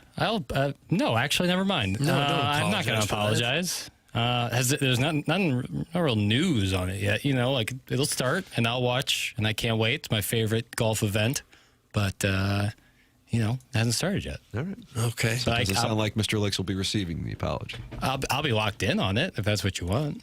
I'll be locked in on it. I love it. Sports Viewing Festival. Yeah, this weekend. Saturday is of biblical proportions. I kind of hope Biblical proportions for sports watching. Is it bad to say that I hope the weather in St. Louis on Saturday is kind of crummy, so I don't feel bad about it? The forecast in St. Louis is glorious this weekend. Damn. It's great for Evolution Fest. Yeah. Hey, listen, I'd rather... Sublime, TLC, Lenny Kravitz. Okay. Yeah, I'll just be locked in. There's just too much on, too much Well, on. you can watch TV when the weather's nice. Yeah, I know, but I feel better about it if I'm going to sit inside all day. If it's like nasty and rainy outside, when it's a gorgeous day, you feel bad. But Can you it's not take a gonna change TV the fact. outdoors and on your porch or something? Yeah, I got a humble brag. I have a little deck. Oh God! Yeah. Not even a lanai. I know. How big is this deck? 10 by 10. Oh, Doug. Yeah. Probably a barbecue pit on it and everything. No. Most places won't let you bring a grill or something to a second floor deck. It's a real fire hazard. No, someone lives below you. Yeah, second floor again. Humble brag. Yeah, I walk up a flight of stairs. Oh God! Do you flick your ashes down? Yeah. Very Manhattan. Yeah, very. I couldn't sleep last night because of Brandel Chambly, but yeah, I guess according to Jackson, there's been, quote, no news. Okay, bud. That's from Mr. Lick. Here I go. Googling Brandel Chambly. Okay, bud. Here I I'm go close to Googling blocking it him. to find out. See, this is... John Mozeliak is going to be in studio, Doug. If they're not happy in the Air Comfort Service text inbox now, sweet mother of mercy, what is it going to look like over the next 2.5 hours? Yeah, load up your pre-hate now. That's in fact, just get it out of the way now. The worst interview ever. Fire that off now. 314-399-9646. Then you can also participate in the Michelob Ultra YouTube chat. That's youtube.com/TMA. STL. James Carlton presents The Colonel on Mondays and Fridays. James Carlton has been my insurance agent since 2019, and I would like to recommend him wholeheartedly to our audience. We had Jamie Rivers texting in during the show yesterday when James was in studio, and Jamie Rivers, and he said, hey, go ahead and let the audience know. He is saving $600 a month by switching to James Carlton. During the show last week, he said, hey, can you connect me with James? I said, be more than happy to. I don't think any of us, James, Jamie, or myself, thought that it would lead to $7,200 in savings every year, but that's what it was. And you can do the same thing. All you need to do is call 314-961-4800 or go online at carltoninsurance.net.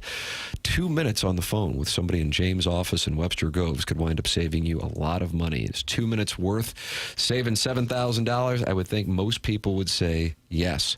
That's your investment. 314-961-4800 or go online at carltoninsurance.net. 450 five-star reviews for James Carlton and his team, the Carlton State Farm Insurance Agency. John Mozeliak in studio coming up in a half hour. And I think we might have a little So What'd Your Grandma Think coming up with the really? NHL. I think we got a little So What'd Your Grandma Think coming up with the NHL. That's up next. It's TMA 101 ESPN.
Doug, is this Jermaine Dupri? I don't know who it is. Or the year. I think Hove's in here, isn't he? Mm-hmm. Is that Sean Carter? Yeah. But today is Jermaine Dupri's birthday. Was checking in the same place I'm going to be on Thursday. And I was right behind Jermaine Dupri. Oh, really? Yeah. That's pretty cool. And guess what? He's one of the only people in the whole world I'm taller than. Really? Yeah. We always would have Mickey Carroll at TMA events just so I could have one. Have you ever been to Fairmount Park? Jockey room? See what I did there? I liked it. Gary Coleman back in the day. Did Webster get bigger later in life? Because he was a kid on the show. So I don't like Gary Coleman was a smaller kid and then stayed small. Did Webster get bigger later? Doug, I know you've been monitoring Emmanuel Lewis and Ma'am. And he might have played basketball with MJ. George Papadopoulos and Ma'am. And they found Webster on a basketball court and then they started living with him. I mean, honestly, I think there needs to be an investigation. Yeah, that happens. Same thing with Todd Bridges and Gary Coleman. Same opening scene. So do you know? I'm just telling you, if Twitter was around there, I think that would have been described as problematic circa 1982. I'm just telling you. Which one came first? Doug, what was first? Different Strokes or Webster? Different Strokes. Okay. All right, John Mozeliak in studio at 9 o'clock. He'll talk to Emmanuel Lewis. By the way, it does say he's a retired actor. Emmanuel Lewis? He's Emmanuel Lewis. His height was 4'3", but it says he's described as healthy. There was no known health condition, just unusually small. Jackson, we got a So What'd Your Grandma Think? This is me just sending Chairman Kurt and Jackson audio all day. Scrolling through TikTok, and I can't imagine what it's like playing in Toronto. Oof. If you're a Leaf. Berube last year, remember Martin referenced it when they lost 2 preseason games, and they asked if he was really concerned. Time to panic. Coach, is it time to panic? He said, what? Time to panic? Mitch Marner. Doug, you know where Mitch Marner is in 2025, 2026? Did he go to Vegas? That's right, VGK. And it is, from what I gather, an obsessive topic still. He was an obsessive topic when he was a Leaf, polarizing. Now that he's in Vegas, Austin Matthews is fielding daily questions about Mitch Marner going to Las Vegas, which, of course, happened a while ago. It's time for a little So What'd Your Grandma Think? Okay. I thought we were going to get the Open. Oh, you want the Open? I go. Pull up the Open. Hey, listen. No one needs to tell me twice. This is Angry Host Corner 8-3. No one needs to tell me twice. Primo will be coming up shortly. Here you go. Sometimes the media asks bad questions, like, Congratulations. Congratulations. I lost. You lost? Yes. Oh. or What went through your mind when you were told that the contract was done? what's that? And when that happens, players will fire back. I mean, are you looking to get into a pissing match with you and I? Bro, it's That's a clown question, bro. Now it's time for So what'd your grandma think? I don't know. I haven't spoken to her yet. It just works every time, Jackson. It's tried and true. Here is Austin Matthews getting a little flustered with the Toronto media at the morning skate. And maybe you guys will ask a couple more Mitchie questions here for the next couple weeks, but hopefully that'll die down here shortly. You have a habit of in pre-game staying out as late as possible. You and Mitch always did. Yeah, have you thought about how that will change? Like, are you going to ask someone to stay out with you, or change things up this year? I mean, see what happens. See what happens, I guess. Yeah, you got 2 more weeks, and then we're done with these questions. Not even a media chuckle. That was just a reporter. Reporter answered the question himself. Self-chuckled. He said, we'll figure it out. Find someone else to go out late with. Yeah. You and Mitchie. Mitchie. What in the world? God, I mean, what? I'm telling you. I'd love to know the credentialing process up in Toronto at this point. Just a bunch of guys who grew up as Leafs fans are like, ooh, I got a podcast. I'm ready for Berube to snap. I want to hear that. Monitor the audio coming out of TO for Berube snapping about the topic. Mitchie, Doug. Are you going to find somebody now that Mitchie's going to stay out there later? Get involved in the program, 314-399-9646. That is the Air Comfort Service text inbox. Then you can also call in, 314-974 0101. And, of course, talk it over with other TMA listeners, youtube.com/TMASTL in the Michelob Ultra YouTube chat. Jake in St. Jen says, playing hockey in Toronto would be miserable. The fans are insane. That is in the Michelob Ultra YouTube chat. At the same time, whoever is the one to bring the chalice back there, they will be gods forever. But yes, the price you pay, Jake, I share with you on that. But don't you want a passionate fan base? Maybe they go over the edge sometimes, but they sure love them. They sure love their Leafs. Not playing in if you like a empty little building. privacy and be able to get away, I think. I mean, I haven't talked. Maybe you did, Martin. You've talked with Matthew. Well, when Craig Conroy was here, he came from Montreal. He said you can't go to the grocery store without being harassed. Yeah. Like people will say, "Hey, what happened on the power play?" Like, just shopping. Yeah, Matthew Tkachuk. I mean, Matthew Tkachuk goes from being like the guy in Calgary to just a guy. Again, relatively speaking, in South Florida, which I realize might sound crazy, where you can have some privacy, have more money, and, live there in addition to win a couple of chalices. God, I mean, just the ultimate uptick in quality of life, unless you like the attention. But I think after a while, or maybe just from the beginning, it might be something people just like, yeah, I just like playing the sport and don't really want to break down the power play in the grocery store. And I would think in Vegas, if you're Mitch Marner and you dealt with that scrutiny in Toronto, in Vegas, I would think you totally just blend in. There's all kinds of people flying in and flying out of town. There's celebrities everywhere. Nobody's running around Vegas. Hey, it's Mitch Marner. But I think the reporter laughing at his own line, Mitchy, late night hanging out, like it felt a little bloggish. A little bloggish. Yeah. But he handled it well. Matthews handled it okay, I thought. He didn't get that upset. Jackson's upset that Bruce Pearl stepping down. Jackie Papers. I thought you were. I didn't get a reaction there. I thought you were a Bruce Pearl. I thought you didn't like Bruce Pearl. I don't like him at all. Oh, okay. Yeah. Well, you're getting some Phil Ivey tells. I can't pick anything up anymore. Don't let the door hit you on the way out. Wow. Man. Oh, my. Bruce Pearl is on his way to stepping down in War Damn Eagle. His son, Steven, will be taking over, and they are not happy on the Plains. Not only did they lose a football game because Oklahoma ran a play that was supposed to be whistled dead, and they lost by that amount of points, then 48 hours later, they lose the most successful head basketball coach they had. Jackson has some audio, Doug, from students at Auburn. Oh, all right. Love to hear it. Hit the lever. Full transparency, I was gutted. I walked out of class. I didn't know what to do. I walked over to Neville Arena, tears in my eyes. Come on. I had the waterworks going. I said a prayer. For heaven's sakes. I was hoping for the best for the Auburn future. I hope for the best for Bruce, but I mean, how do you react when, you lose your mom's favorite Auburn anything? And for heaven's sakes. Realistically, almost my Auburn favorite anything. So it was tough. Oh, God, was it? His mom lost her favorite Auburn thing. He's alive and well. I don't know. He's retiring. He's never been. I want to reiterate what that gentleman just said. He's an Auburn fan. He's been through a lot of them. He walked out of class, got up and left, walked to the arena, tears in his eyes, and then said a prayer. You suppose this could have been an acting student? They just went to the drama department and said, give us a good Bruce Pearl quote. I guess. Drama. Somebody got extra credit.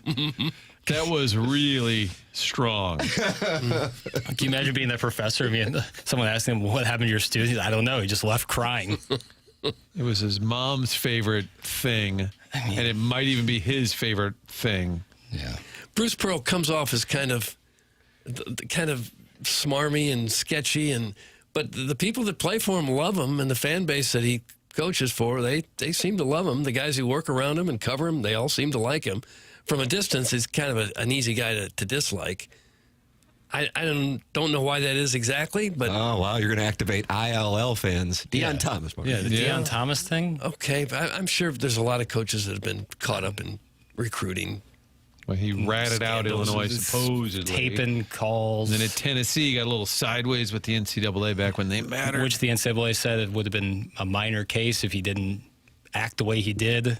He's this But like I think said, it's good riddance. I think it's interesting, the timing, and I would love to know from the Auburn people, has this been in the works for a long time? It seems like you wouldn't do this at the last minute, but I feel like it's a new move by coaches to wait till the last second, and then they can either hand it to their son and or their top assistant. You leave the university in a tough spot when it's at the very last second. Although, if you're a coach of his magnitude, 'cause I'm not gonna be obtuse and say he's not an outstanding basketball coach. Don't you think highly successful? Don't you think that they would be like, who do you think we should hire? Like, don't you think that, like, when Krzyzewski shut it down, he got to basically pick John Shire? I think he had a different level of authority. It's a different level. But if Bruce Pearl tells him in April, I'm thinking about shutting it down, like, oh, okay, and I'd really like my son to take over, like, okay, yeah, he's definitely in the mix. And then you see who else is available. For sure. But if this gets told to them in the last week or 2 or 3 weeks, whatever, season's here. Right. You have no choice but to give it to his son, which is a power play move by these coaches if you do it. I'm trying to think when Stoops left and Lincoln Riley took over. Wasn't it late in the game? We've seen other coaches do this, where I think, when did Tony Bennett quit? Right before the season. Right. His assistant took over. I think it's a power play move if you want to hand it to somebody because they have no other choice. He's running for Tommy Tuberville's Senate seat, but he said yesterday specifically he's not going to. He denied that. He said he wants to be Auburn senator. That's right. You like that? I kind of like that. Yeah. I don't. He's a rat, Doug. That's from Kwame Voyukas IV, big Billikens fan, not on board with Bruce Pearl. Yeah, I know he's done some sketchy things, but I'm just telling you, the people around him seem to love him. Maybe that's not unusual for a college atmosphere. If you win, people love you, even if the rest of the country doesn't like you. Right. Well, the Colonel made the observation on his podcast. He said Eli Drinkwitz and Shane Beamer are the perfect examples of, if they're your coach, you love them, and if you're playing against them, you probably have just a great amount of disdain for them. Right. It is kind of an odd time to be burned out. Just when another season's about to get going. Right. You think if you're going to be burned out, it might have been the end of the last season when you're tired, exhausted. Especially because it seems like we've kind of gone through the first round of old guard coaches who are just not interested in the new system of college athletics. And so now kind of feels like we're outside of that time. But maybe that's part of the reason, too. Although who's doing better than him? Auburn was a powerhouse for the last couple of years under him. Text of the day is already in. Artificial Unintelligence says, great job on the interview with Mo, guys. There you go. How about that? Sorry. Look at that. And the Pobo has arrived. John Mozeliak in studio coming up on this award-winning presentation. Looks Martin is going to go get him. Are we going to start early? Why not? Let's do a little pre-Mo. Oh, nice. All right, we're going to get things going a little early. Hey, each week, the Fast Lane and the Rizzuto Show are battling it out in the Pick'em Challenge, but sometimes they come together to just hang out and watch some football. You can join Jamie Rivers and Rizzuto from the Riz Show this Thursday from 6:30 to 8:30 p.m. at Hot Shots on Lindbergh in South County. Come watch the Thursday night football game. Get signed up for some Point 101 ESPN giveaways and enjoy a cold Bud Light. That's this Thursday, 6:30 p.m. to 8:30 p.m. with Jamie Rivers, Rizzuto, and Bud Light at the Hot Shots on Lindbergh in South County. Doug, that's where you were dressed up as Santa. Oh, it sure was. Yeah, you were dressed up as Santa. I had a good time with that. First time I'd ever dressed up as Santa Claus. Yeah, and you were a wonderful Santa Claus. Oh, yeah. A lot of cute guys sitting on your lap. Well, I didn't notice that, no. You can watch the John Mozeliak interview on YouTube. That's coming up here, I guess, over the next, what do we got, 70 minutes? Yeah. That's the deal? All right. Send in questions. Maybe he'll read them. I mean, Ali Marmolda sat down and just started answering them. 314-399-9646. The program is called The Morning After. It's presented to you by Brown & Crouppen on 101 ESPN and the TMA YouTube channel.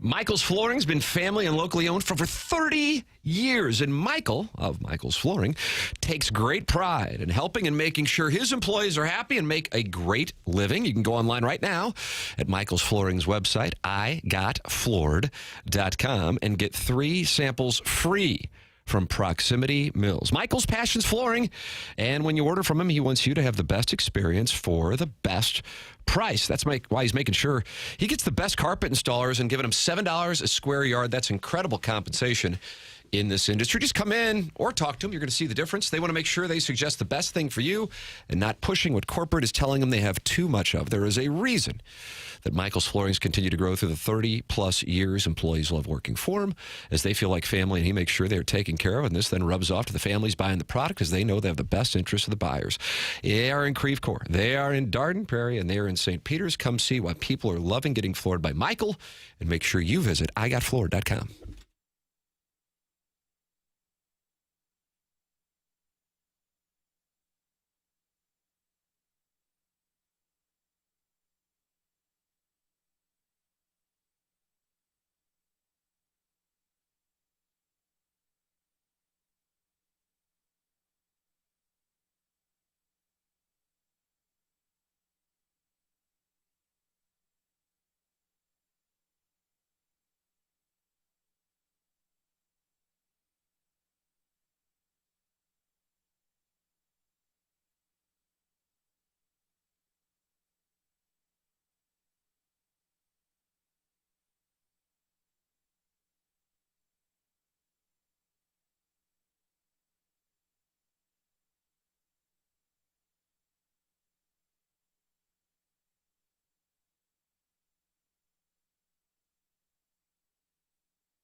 This is Jackson with a SportsCenter update, brought to you by Saliga Heating and Cooling. Miami Heat All-Star Tyler Hero will undergo surgery on his left foot Friday and will be sidelined to start the 2025-2026 season, according to the Miami Heat. That was another SportsCenter update brought to you by Saliga Heating and Cooling, a Daikin heating and air conditioning dealer.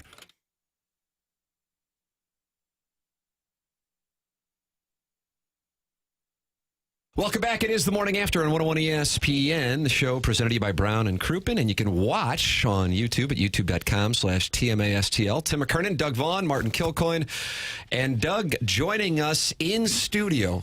To your right is the president of baseball operations of the St. Louis Baseball Cardinals, LLC. It's not Martin. It's John Mozeliak. Good morning, Mo, and welcome in. Good morning, gentlemen. Fun to be here.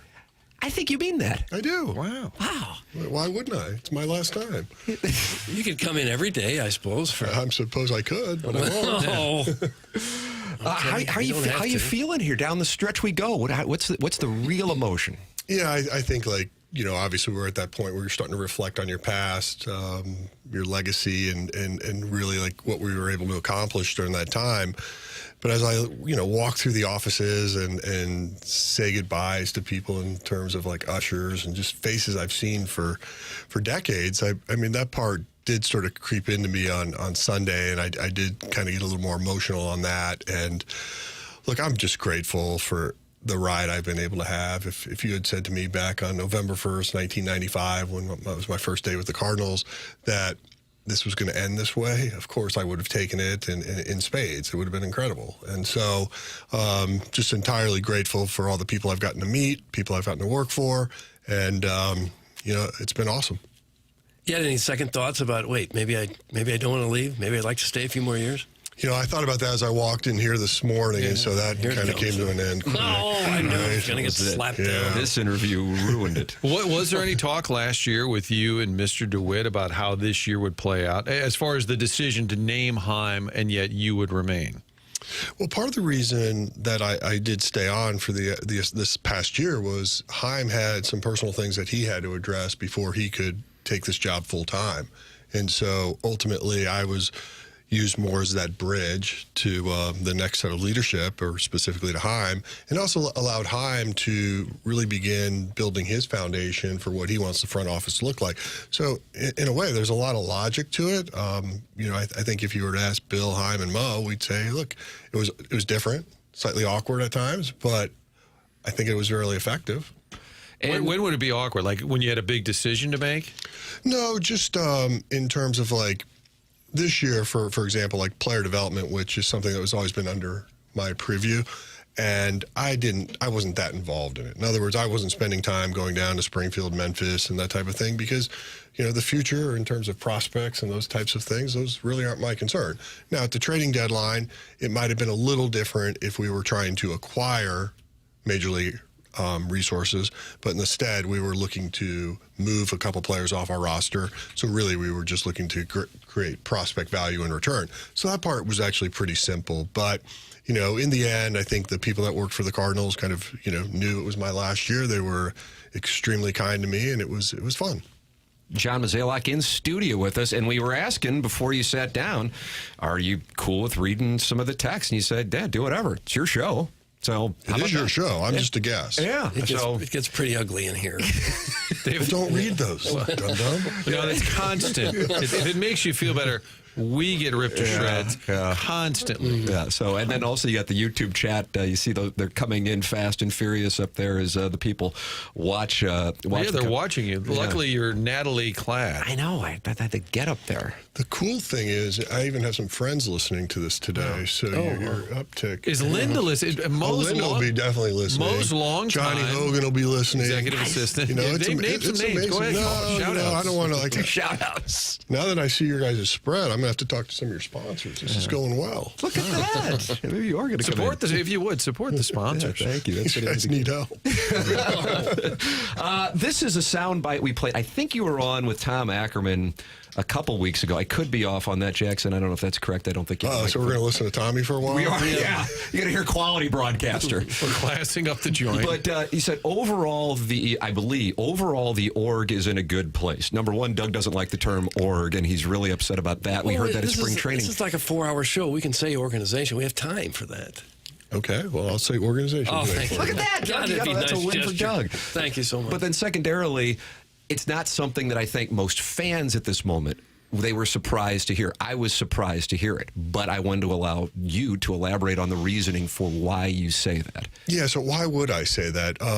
Really, when you just look at the prospect depth and really the quality of some of the prospects that the Cardinals have coming, it's pretty exciting. Obviously, the last couple of years we've been able to pick in the top 10, which has been something that in my career was very rare. But getting somebody like a J.J. Weatherholt, I mean, he's a really impressive young player.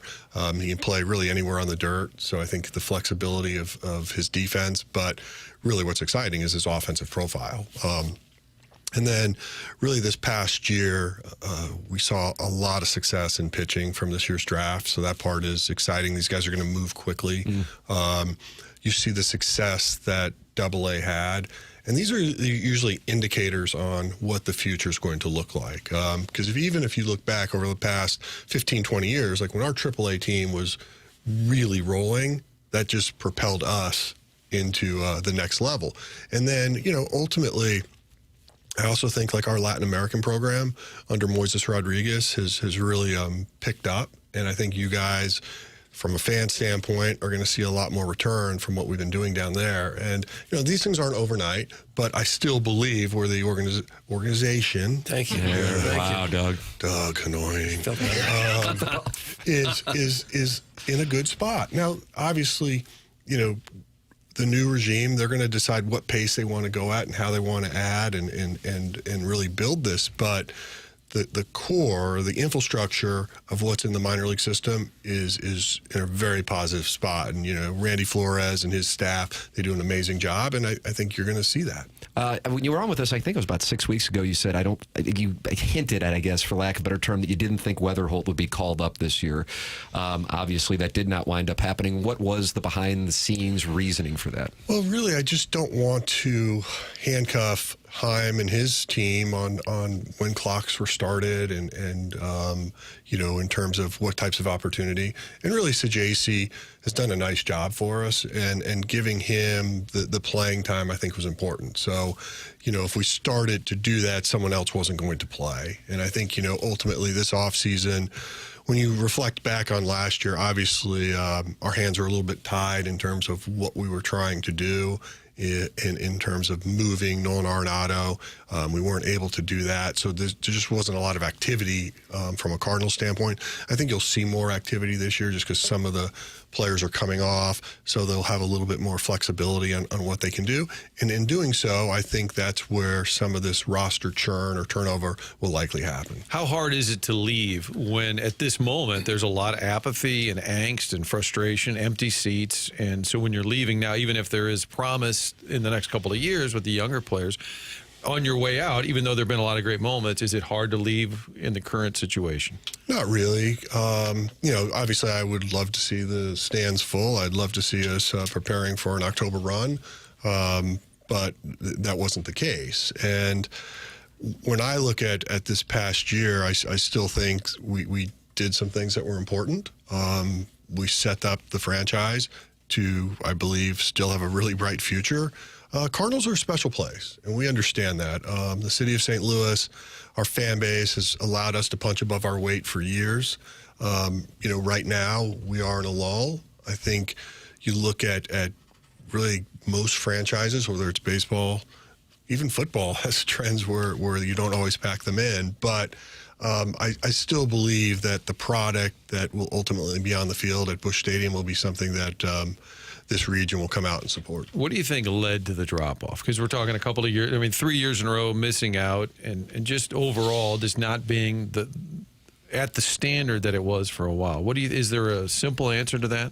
No, but I'll try to take a stab at it. I think post-pandemic, people took a hard look at how they spent their entertainment dollar. I think 2023 was a disaster season.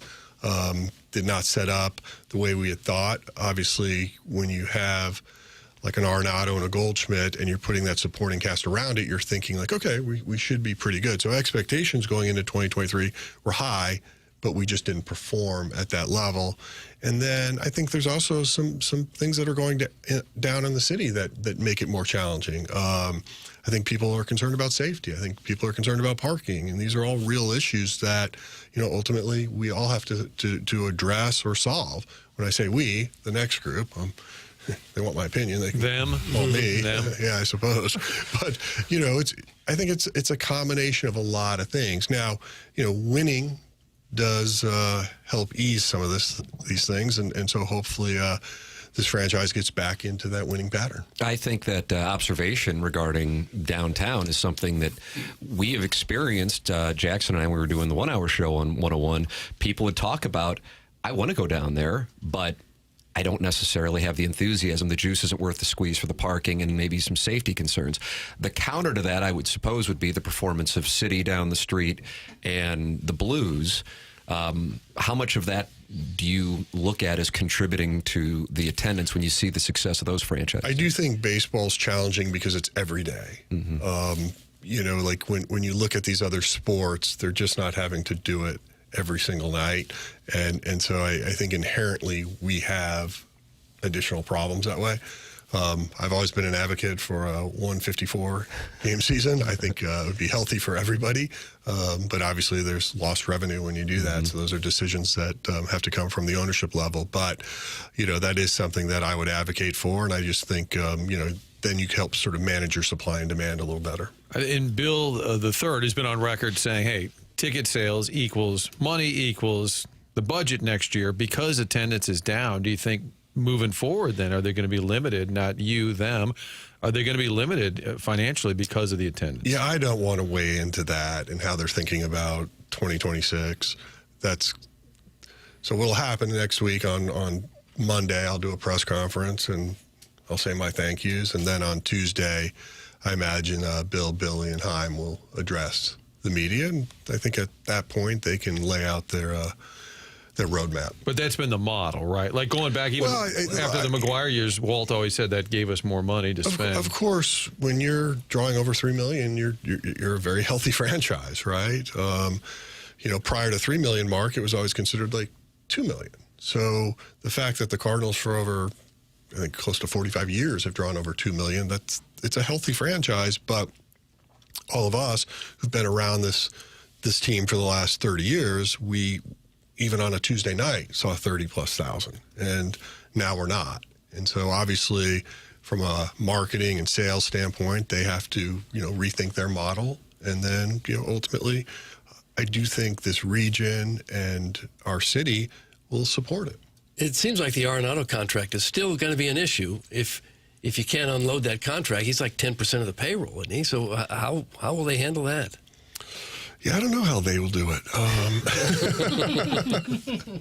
Again, I mean, the simple answer is they're going to have to try to find a place to maybe move him, and then he has to agree to it. So there are a lot of complications, and the calculus in this is a little hard to guess at right now. But ultimately, I think what's best for the franchise is what everybody needs to work through. And I did ask him the other day if he needed to be more flexible with his request, and he more or less admitted, yes, that he's going to have to. And he said, I'm going to have to find a team's going to have to want me as well. And if he says yes to Houston, I don't know how much it changes this year, but it certainly changes the math for the team, right? Because that was a moment that would have, for him and for the franchise, was a big one when that deal fell through. Yes, and it at the time, in my opinion, it was a favorable deal for us. It's probably not the type of deal you're going to see in the future.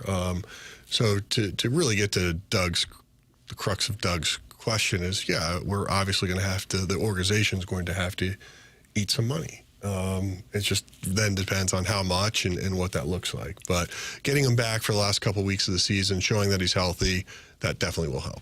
John Mozeliak in studio with us. We will take questions here from the audience, so text them in, and the Michelob Ultra YouTube chat as well, 314-399-9646. The Cardinal President of Baseball Operations, kind enough to join us for the Mark Hanna Evergreen Wealth Strategies 9 o'clock hour here on TMA. Watch the conversation at youtube.com/TMASTL. And if you miss anything, go back and podcast it via the Schaefer Door Company podcast app. Tim McKernan, Doug Vaughn, Martin Kilcoyne, and Cardinal President President of Baseball Operations, John Mozeliak, with us here on 101 ESPN and the TMA YouTube channel.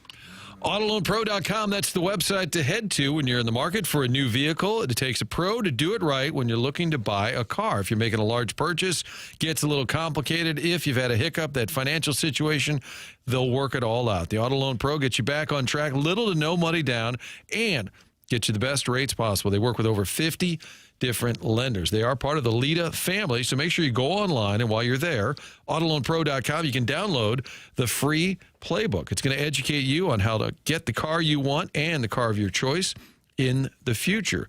Life gets you into a bad spot, don't worry about it. The Auto Loan Pro will get you the car and get your credit back on track. Do that by going to AutoLoanPro.com. Again, 50 different lenders. They'll find you a car, find you the best deal. Making that large purchase can get complicated. Financing a car, only one thing to know, and that is to choose the Auto Loan Pro. AutoLoanPro.com.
Jackson has just turned on the mics. The stuff off the mics, though, was very valuable. It's TMA 101 ESPN. John Mozeliak in studio with us here in the 9 o'clock hour. 9 o'clock hour sponsored by Mark Hanna of Evergreen Wealth Strategies. Lots of questions and observations coming in. And, Martin, we were doing a text audit, and I said I think 80% are positive.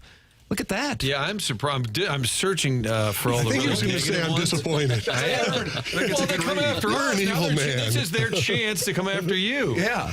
This is your moment. Shine bright. I do want to ask this before we do go to some of the questions, and people are welcome to text them in, 314-399-9646. Runway was the big word this year. Now that the year is nearly complete, with 5 games left, most likely anyway, and after the runway that they received, what is your opinion of what we've seen from Jordan Walker and Nolan Gorman? Yeah, I think what I always tell people is getting to the big leagues is hard. Staying in the big leagues is harder.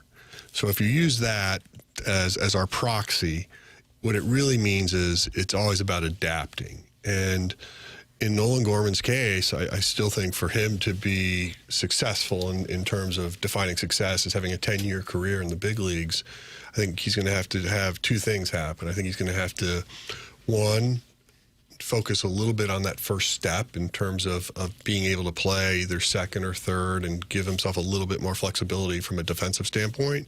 And then I think from an offensive standpoint, he is going to have to decide what trade-off he wants to make, power and more strikeouts or less strikeouts and higher ball in play.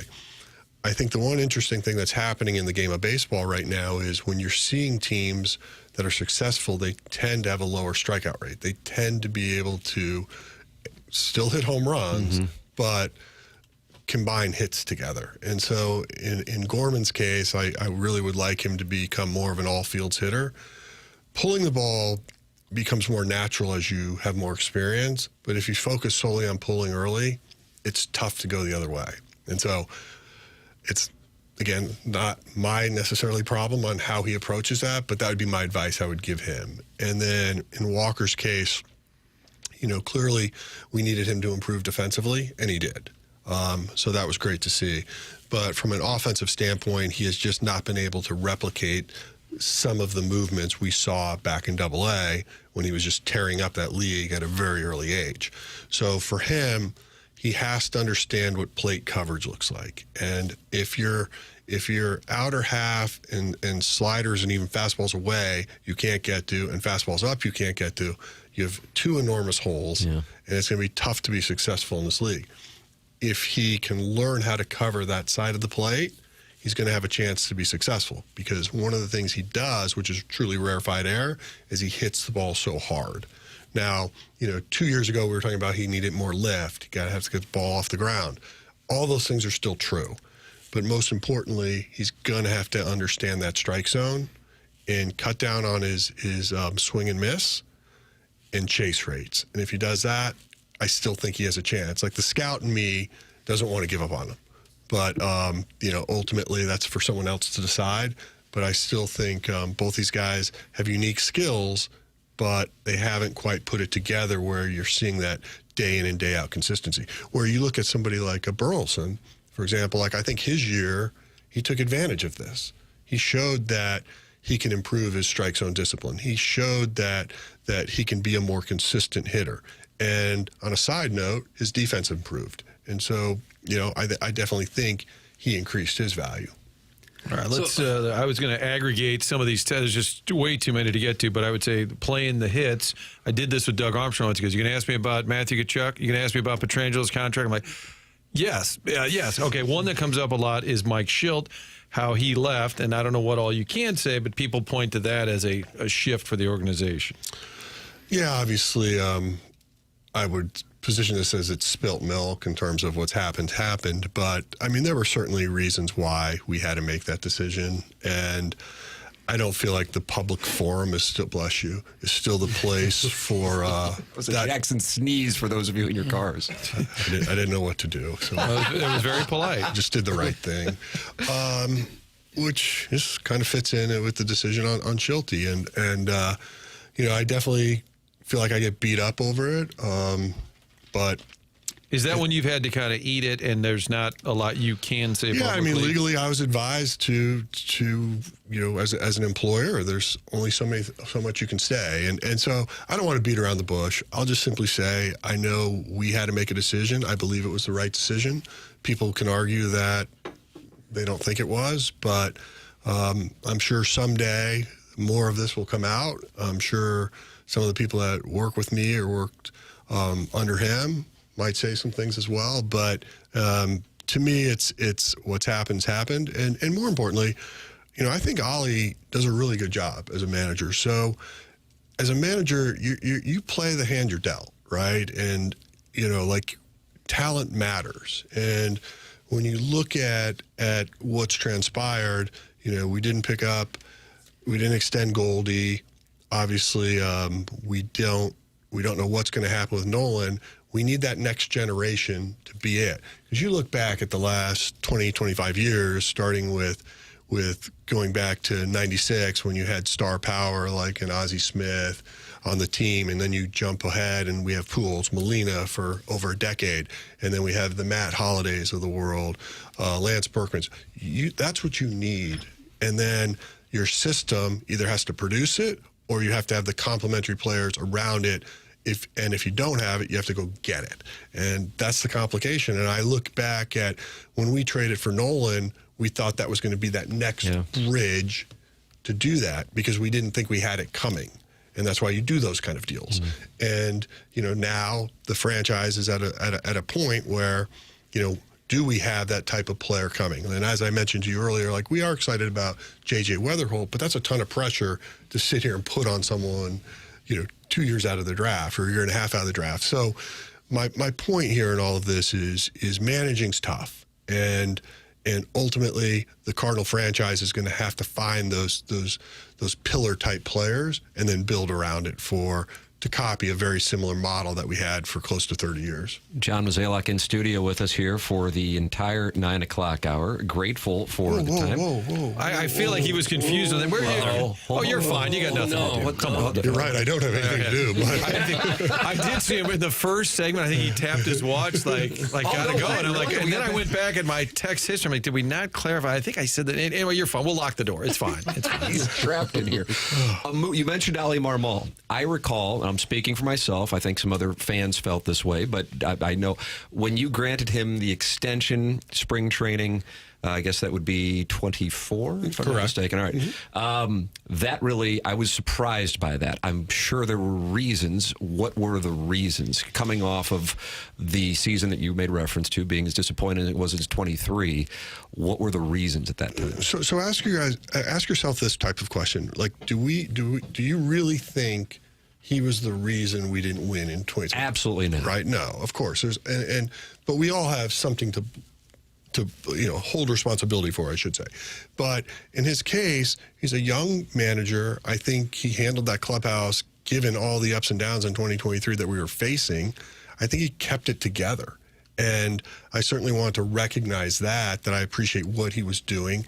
And honestly, like, players really do like playing for him. And so now it's like you got to get the right players. You got to put it all together. But I really do believe that he does an amazing job. I think he's well respected in that clubhouse. I think his peers respect him in the league. And I think he's an up-and-coming manager. Did the buzz, not that it may have been real inside your office, regarding Albert Pujols wanting to manage, Yadier Molina wanting to manage, did that play? We got to show that this is our guy, even though we're coming off of a not terrible really. I mean, look, I know those two very, very well, and I'm not going to predict what their future will be, but they both have a huge passion for the game. But no, I looked at Ollie as the St. Louis Cardinals manager, and I felt like we don't want to start getting into that churn either on managers either, because that can get a little scary. But I felt he deserved it, and that's why we did it. Somebody asked him about Francona. Was he ever a serious candidate? Do you regret? That was the Matheny hire. I believe Francona was one of the candidates that year. Yes, he was a very serious candidate. Mm-hmm. So no, I will expound, but it's at the time. The Matheny hire to some was, well, wait a minute, this is Mo picking a guy, now he can control him because he's never managed before. That's a popular narrative too. It's great to have narratives, right? And one of the things I thought that was interesting about Mike Matheny was, first off, his interviews were amazing. I mean, he came in, he was polished, he was well studied on our system, and needless to say, he presented very well, and that's why we ended up going with him. But really, to the point, of all the people we were speaking with, obviously following somebody like Tony La Russa, you needed someone that was very strong, could handle all the questions when it comes up. Well, that's not how Tony would have done it, and those types of things. And it's just tough shoes to fill. And I thought through the process, Mike had the backbone to handle it. And, needless to say, I don't think many guys that start their career like he did, a lot of success early. When you're ready to make a big move, do the DeWitts have to give you the approval to do that when you're spending a lot of money, or can you just do it? Fair question. Obviously, in my position, I have a budget. When things start to go outside the budget, I definitely speak with Bill DeWitt Jr. Over the years, when we've ever had like large trades or something like that, of course, he's involved in what those discussions are looking like, what the tenor of those talks are going like. So yes, I mean, he was intimately involved in a lot of those major decisions. We have some lighter fare as well, Tim, as you might have. Where do you get sushi? That's important. Do you have a fantasy football team? Who throws a better BP, you or Heim? Wow. Hard hitting. Okay. The three-parter there. Yeah, I'm not a big sushi fan. Okay. So I don't. What was the other one? Do you have a fantasy football team? No. Okay. And who throws the better BP, you or Heim? I'm going to guess me. Yeah. That was your entry into the big leagues. Yes. Throwing BP for the Rockies. Correct. And how'd you get that gig? A friend of mine, Jay Darnell, was working for the Colorado Rockies, and they were a little shorthanded. And he said, "Hey, Mo, can you do me a favor?" Came down one weekend and threw. And I guess I threw well enough where they wanted to keep me around. And then from that, it just rolled into more and more experiences. Never thought I'd ever work a day in Major League Baseball, candidly. What were you planning to do? At the time, I was thinking that I needed to get a real job. And I didn't think baseball was going to be a path for that. So I was like starting to get nervous. I'd just been recently married. And I was like, this is not a place to be. And then here I am. Two-part question. What was the best move you ever made? Best move ever made, I think, was making sure we signed Albert Pujols in the amateur draft. Just because at the time it was a little contentious. It was late in the summer and could have easily just stuck to a budget and not done it. But we did it, and needless to say, the rest was history. So what year was that? 99. So it was 99. How did he ever last to the 11th or 13th round, whatever it was? I think it was the 13th. The story goes that at the time, the Tampa Bay Rays were on him, and they were going to draft him high. And he went down to do a pre-draft workout, and I guess he didn't show very well. And so they cooled off of him. And so he slid. And then back then in the draft, a lot of things can happen. Things can get a little muddled because, remember, it was an open draft back then, meaning like endless rounds. Yeah. And, ultimately we were usually after about the 10th round would be like, all right, I start triggering like needs. And so I remember going to Mike Jorgensen, like, what do you need? And he's like, we need a third baseman. And so that's why we picked Albert. And then, of course, that summer, we were not able to sign him, and then we eventually were, but needless to say, I mean, that was amazing. So I think from that was a great move, or lucky move, however you want to phrase it. And I think just like the acquisitions of Holiday is someone that had an enormous impact on our franchise. And there are, lots of smaller ones that paid great dividends for the franchise, but you also miss on some, right? And that's probably your next question because you're clever. And well, the Goldschmidt trade, you got an MVP out of that, right. But I mean, that's my point. But you're going to make some mistakes along the way, and if you're not making mistakes, you're probably not trying. The two-parter was, and would you? Here it comes. No. The two-parter was, And would you trade your 20 years as a GM to go back and become a sports radio talk show host instead? That was actually that was a really nice you have question. time to think about that. That might be the dumbest question I've ever heard. Yeah, but that was the two-parter there. And some others have asked about Randy Rosarena. Why give up on him at the time? We're playing the hits. Playing the hits. This is an exit interview. If he couldn't have gotten a wireless signal in the Atlanta clubhouse, Randy Rosarena is still in St. Louis. There's my master's thesis. Yeah, possibly. That was tough. But really, if you think back to it, we did have a plethora of outfielders at the time, and we were just trying to determine which one we could move to ultimately get a pitcher, young starting pitcher or controlled pitcher. And this is where I'll get killed. But at the time, it was a Rosarena or O'Neill. And apparently we chose wrong. Some other folks have be asked, nice, people. Be nice. Like I said, mistakes happen. Rosarena was kind of the start of there for 2-3 years where it seemed like every time somebody left the organization, they blew up and became an all-star. And so people, I think a lot of people still want to know why are people, a lot of hitters especially, seem to do better when they leave the Cardinal organization than when they're here. That's a tough place to hit here. It really is.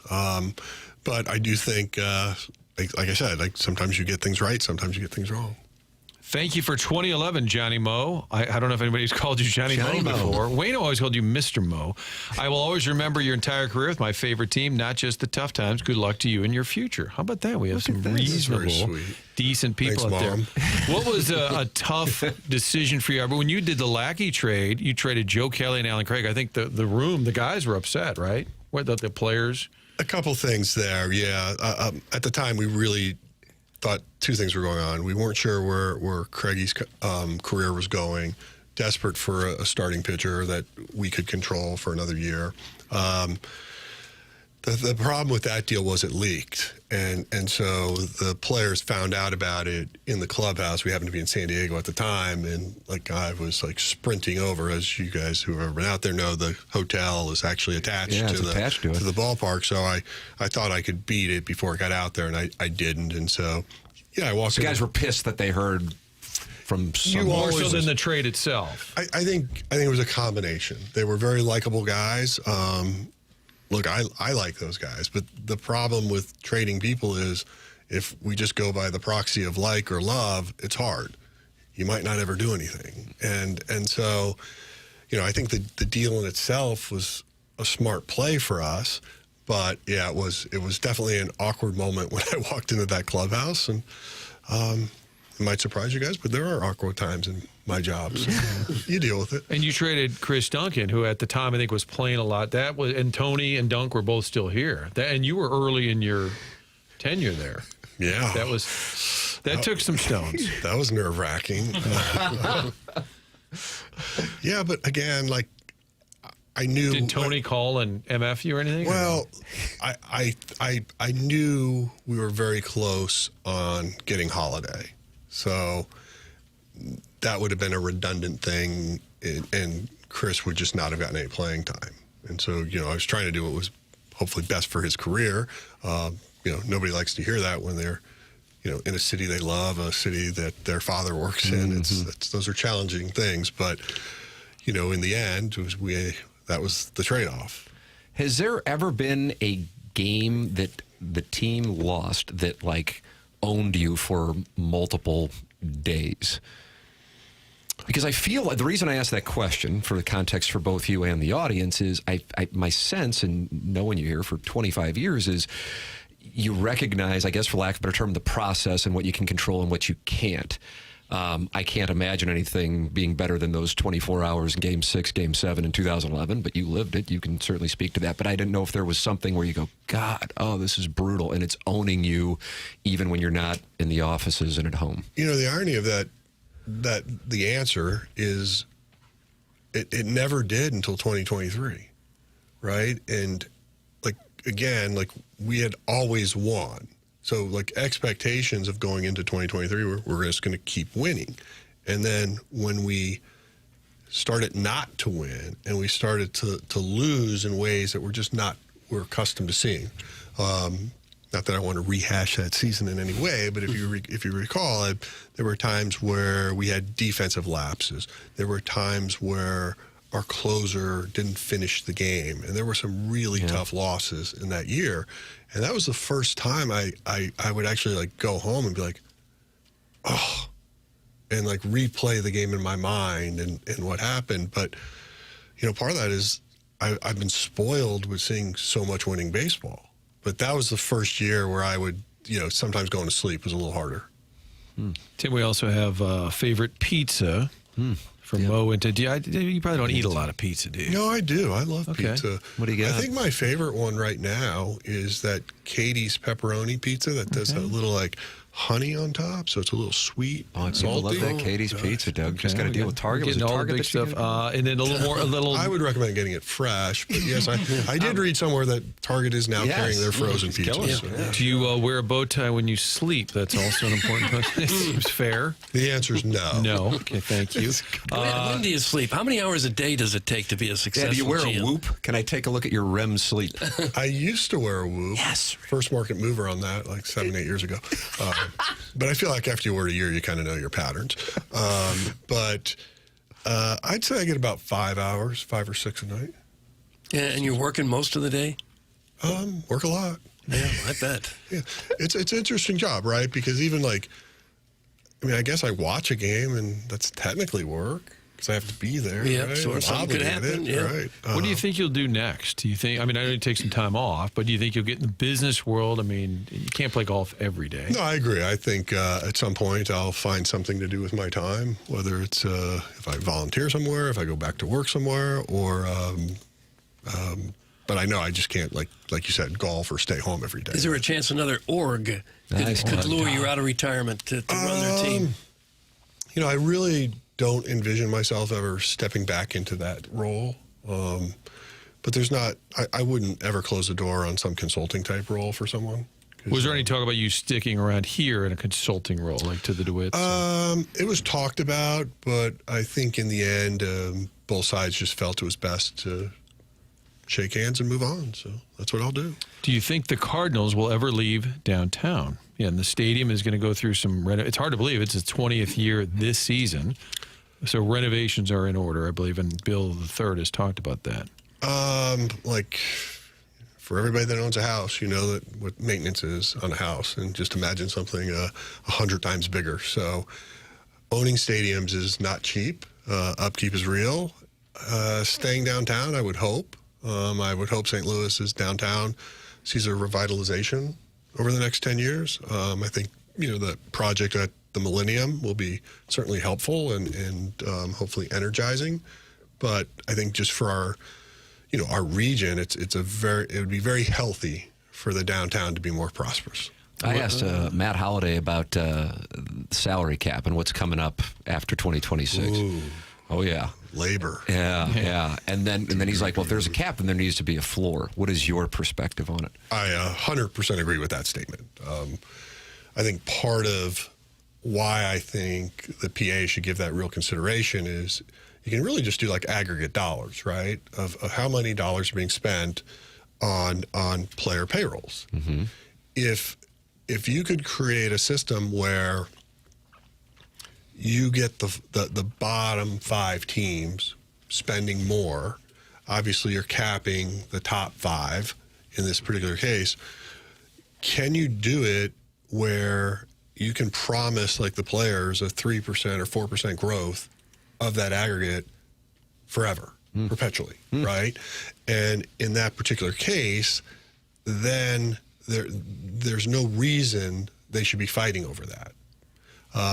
The problem that happens if you don't get to that model is then you're just going to have 5 or 6 teams that can do what they want when they want, and they're just become like a force of nature in the free agent world. And we're seeing it now, right? I mean, there's only a handful of teams that are really competing for free agents. And then we're also seeing the floor version where teams just really aren't competing in that world. And you know, the Cardinals were always sort of in between in the sense of that we tried to develop our own and sign them. Those were the Pujols, Molinas of the world, the Waynos, if you will. But then we try to augment it by finding that extra talent in trades. The problem, though, that's happened over the last, 15, 20 years is the owners have changed, right? Like, back when Disney owned Anaheim, they looked at it as a line item. And if, they weren't happy with what they were seeing, they would say, well, move that player, i.e. Jim Edmonds. And then, that allowed us to leverage that. But now you're seeing individual owners with extraordinary wealth that, they can do what they want to do. And even if they have a bad contract, they don't care. And, that's just a tough marketplace to compete in when you are a smaller market and ultimately, as we've stated earlier, like our payroll is driven by what our TV contract looks like, what our attendance looks like. DeWitts are not pocketing money, but what they are trying to do is not have to spend money that puts us in a loss. So we're not doing cap calls or things like that. But, ultimately, because of the model we had, we were always able to punch well above our weight relative to market size. Do you think the DeWitts, are they long-term? I feel like we've asked this for 30 years, but it seems like there's more noise now than ever as Mr. DeWitt gets older. Oh, they're getting sold. Oh, I heard this. Mike Shannon said, word on the street, I believe is what he said. That's not a journalism yeah, but you guys probably tool. Honestly, it's a little more of a sports radio tool. But Big Mike could say whatever he wanted. But what's your read on that? Yeah, I don't know. I know Bill is extremely passionate about baseball. I think you guys all know his father was a general manager. Grew up, I think I always describe it to people that don't know him with like baseball in his blood. But like you said, things are going to be changing down there. The next generation is ultimately going to have to run it and decide what they want that to look like, and that'll be time will tell. But as far as I know, it's not on the market. Was Mookie Betts ever headed to St. Louis? Was that deal nixed by ownership? I think we've heard that's another one that's floated around. That one. You've never heard that? I can tell that by your facial reaction that must not be the case. Yeah. But we went with it. Yeah, shocking, Doug. Doug, I didn't even know you were here. Oh, yeah, I'm here. You thought this show was done in Doug's basement, you told me. I did. You were convinced of that. Yeah, because when you invited me here, I said, do I have to go to Doug's basement? Yeah. Down there. No, I know. You guys are fancy. Yeah, look at us. I'm Look at us. All grown up. Somebody wants to know, do you put butter in your coffee still as if it was a known thing? Yeah. When David Bell was our bench coach, like he a health nut. And so he was always doing the butter and coffee. And so one time I tried it. I probably was on your show or something, and we talked about it. But no, I don't. Okay. Will you stay in St. Louis after you leave the Cardinals? I think so. I think ultimately where our children end up will dictate where we end up calling home, I think. But this will not be my decision. It'll be my wife's. Right. Mrs. Mo's been out of the headlines for years, right? Does she ever get bothered by the heat that comes with your job? I mean, there's a lot of perks, obviously, but has it ever gotten to her or the family that you are the target of a lot of the angst? No, and let's keep it that way. We won't share that with her. But no, I think she's unaware. Hey, honey, they hate me. Why? No, she understood, but she tried to avoid it as much as possible. Okay. You really got to have a thick skin to do that job, though, don't you? How long did it take you to develop that? I suppose when you first start, any kind of criticism probably really stings. I think when you become a general manager, that's probably the one thing you don't prepare for, is just the media access or how much access you have to give to the media, and then dealing with the words you say. Because if you're sitting in the number 2 seat, you really don't do the media. Yeah. So it's just you're not really tested until you're tested. And so, yeah. But, I would like to think over my 18 years in this seat that I survived it pretty well. The Juan Soto trade, was it? Now that you don't work for the Cardinals, who cares? Was it ever close to getting done? There were some reports about players that were not on the table. And was Juan Soto ever in play? Not really. If you don't ask, you don't know, right? So it would be disingenuous if I said I didn't talk to the Nationals about that. But to say that we were ever close, that wouldn't be fair either. Bryce Harper? No. I don't recall ever getting down that path that far. Do you deal with, when it's taking the dollars out of the equation, which I realize are a big part of it, players like Stanton, for example, who just didn't want to come here? Is that something that it's because you can't be, I mean, I guess you can go, yeah, guy didn't want to come here. What are we going to do? We offered more money for Hayward than the Cubs did. He chose there. David Price, the Red Sox, Stanton, I mean, there's that. Yeah, so these things are a little bit two different buckets, right? Like in the free agent market, traditionally the proxy's money, right? But there are times where players choose not to enter the free agent world and prefer to just sign here. Mm-hmm. Paul Goldschmidt would be an example of that. When we made that deal, had a handshake agreement with his agent and even really Paulie, we will not talk contract until the end of the season. And he came up to me in spring training and says, let's talk. So what do? We talk and we end up getting a deal. Just really want to be a part of this. So that was super cool. The Stanton deal, I felt like all along that he wanted to be here. And then at the 11th hour, we learned he really didn't want to be here. So I think what happened in that particular case, the agent was really involved in that. And he was just trying to get Stanton out of Florida, which, at the time that was Mr. Jeter and that group. And then San Francisco was in, Cardinals were in, and obviously the Yankees got him. I bet there's been a lot of moves probably like that where you're kind of glad you didn't get him. In retrospect, you look back and the guy's making so much money and injured so often that it's probably better for the organization that you didn't get him. Yeah, someday I want to do that list, but I think now is the time. Let's no, do it's it. not, because my memory will not serve us well here. But of course, there's a lot of that happens. Yeah. What former player would you allow to marry your daughter? And do you have you're friendly with Roland, Holiday? Yeah, are there some that you're closer to? They're already married. That felt like a Frank question. Come on. Let me just say it this way: the Cardinals have been blessed with having a lot of high quality players. Let's just start with recent biases. Goldie, I mean, amazing guy. Scott Rowland, loved being around him. Lance Berkman, loved being around him.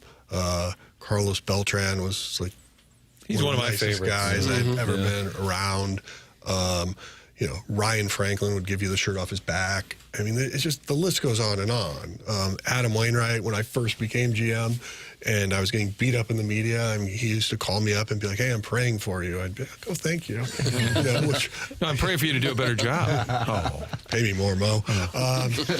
But I mean, just good people, and so that's just a hard question to answer. Yeah. Somebody asking about this in the Michelob Ultra YouTube chat, Mo. The impact, what transpired with the passing of Oscar Taveras and the trajectory of the organization. Yeah, I think I've publicly answered this one multiple times, but when you sort of look at the franchise and think about how many impact hitters that we've actually had come up in the last 15 years, he was probably the most highly thought of minor league hitter we had. Obviously, when he was up in the big leagues, he had some early struggles, but talented hitter, completely unfortunate. And I do think that set us back a little bit. And, at the time, the franchise was, flying. Everything was going. 4 straight NLCSs. And so, that ultimately, I think, got us down the path where we ended up having to look for that bat. And that was, the Ozuna trade. And, but, things happen. Mo, are you bothered by Martin's lack of professionalism? And but I thought that was in general, but then they said because he doesn't wear a tie a lot. So I guess it's a two-parter.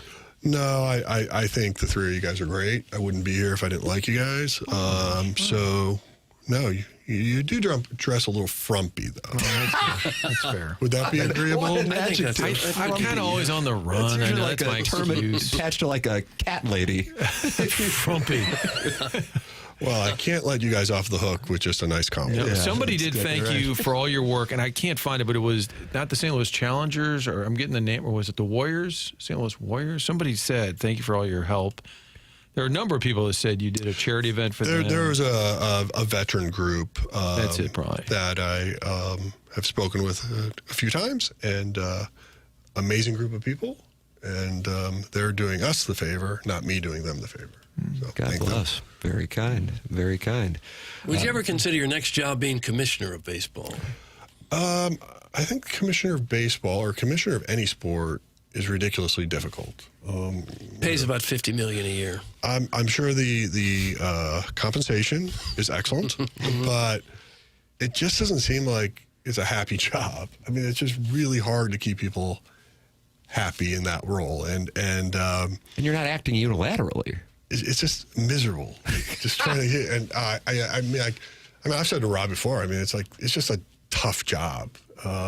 It's hard, and it's unfortunate too that currently just the player side and the commissioner side it's there's a lot of tension, and so as we were kind of hinting about what might happen at the end of 2026, there's still a lot of time, so allow time to be sort of the asset here, but all arrows point to some tensions.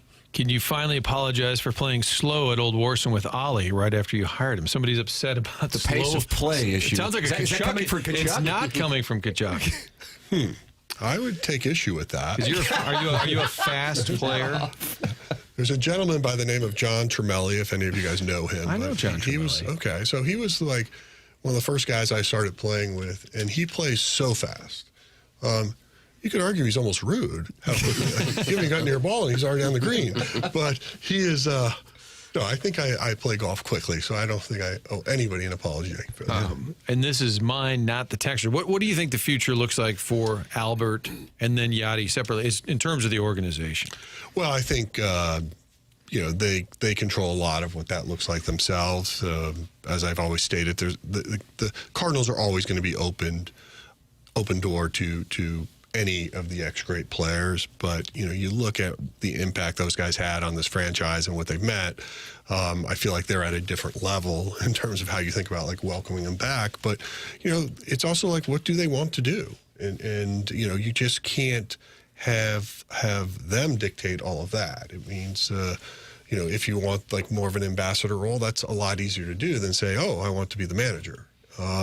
For all of you that go down to the ballpark every day, I know you're there a lot. I mean, you see how much work it is to be a manager. And so it might be fun to say you want to be one, but the demands are challenging. And I don't know if that's something that they want to do yet or not. Martin, are we Guess we're landing the wrapping plane? up. Well, there's so many. I know there's so many texts. I can't get Usually to all we of speak them. somewhat telepathically in here. I We know. kinda I'm sorry. No, it's fine. I was just staring didn't know down if at you were, the screen here. Right. It's getting run like a hen house. How about let's do a quick break and then let's do a farewell. All right. All right. A quick break and then a farewell. Because I've got onboarding and he's got nothing. But, Yeah. John Mozeliak with us. Final segment with Mo in the Marcan Evergreen Wealth Strategies 9 o'clock hour here at TMA.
gambling.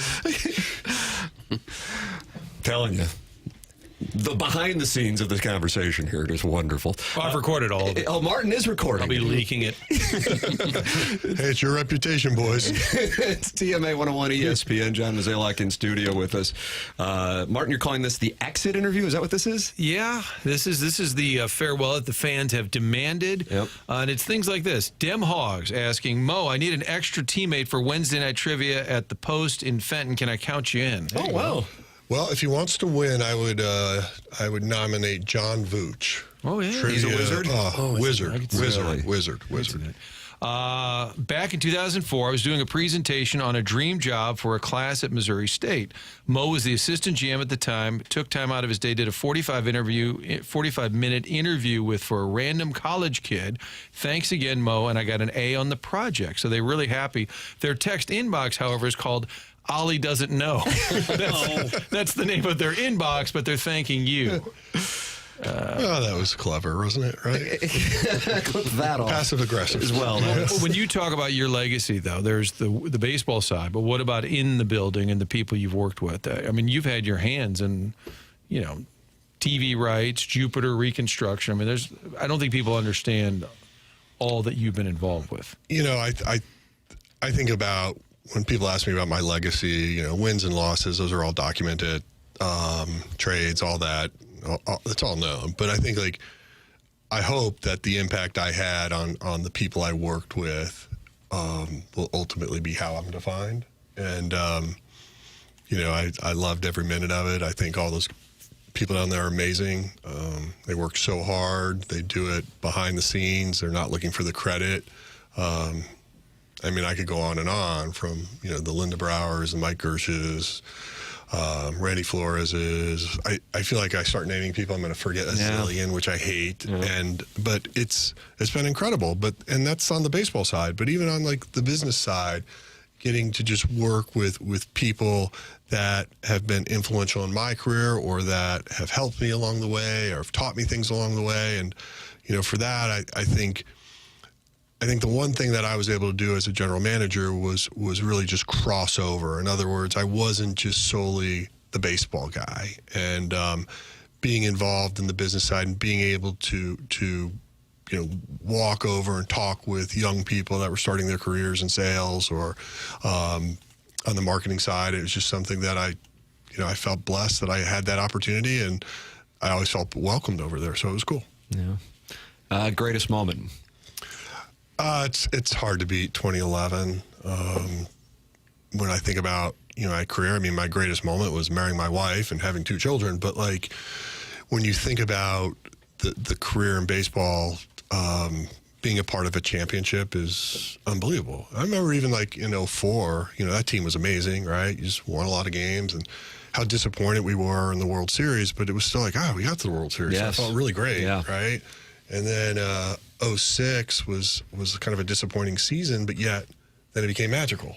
And so I think being a part of winning teams and championship teams is why you do it, but it's not the only reason you do it. Because if it is, it can be depressing. But it really is the camaraderie, the uniqueness of what we do day in and day out. The one thing I would say to people that don't really understand what this job's about, it really is relentless, and it really is 12 months a year. There is no downtime when you work in the front office. It's not to take anything away from a manager or coaches, but they do get a little bit of a quiet lull before we have to re-go in February. But it's nonstop, and your foot's on the gas every day, and if it's not, you're getting passed. So it's a hard business.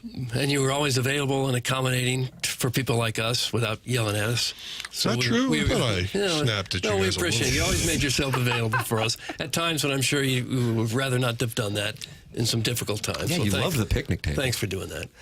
I think the one thing, when you're in this job, you have to recognize is what you guys have to do, right? If you don't have empathy for the people that you're working around or with, then you're not going to be good at this job.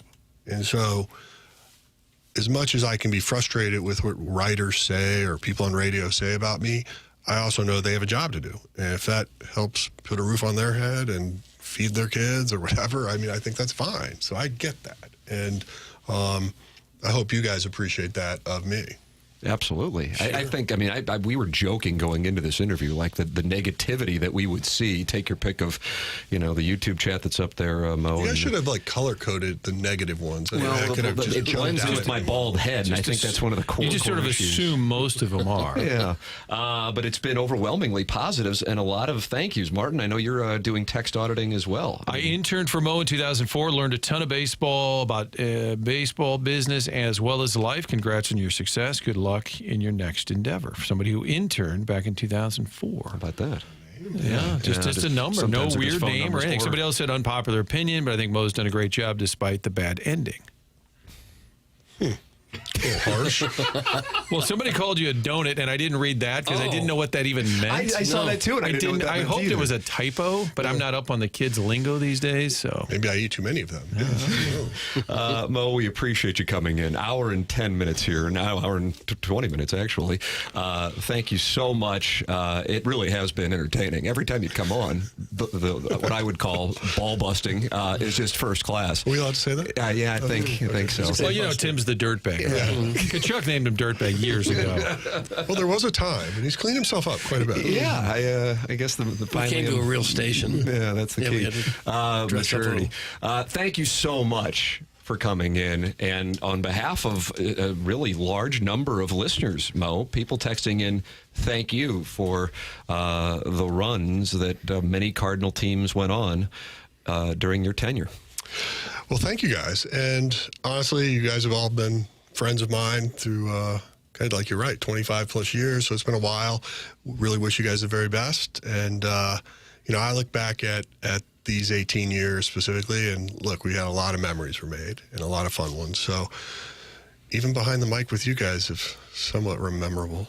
You will live on. There are so many drops. We have what we call drops of you mocking us and mocking others. Do I have an NIL thing where I can start claiming that? I never signed anything here, boys. Yeah. There's a lot of... how many Mo's are in there, Jackie? What do you think? Probably 20, 30? Yeah. End of the day. Higher. Things like you saying, oh, we've been here a while. Like you want us to wrap it up. Kind of like this. Yeah, like this. Yeah, it's probably time to go, guys. There he is, John Mozeliak. Thank you, guys. Thank you so much. We'll take a break. Come back with more TMA 101 ESPN.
This is Tim McKernan here with you to talk a little bit on aesthetic design and build. They've been building high-quality custom decks and outdoor living spaces now for over 30 years. I checked out their showroom in Chesterfield Valley. Really impressive.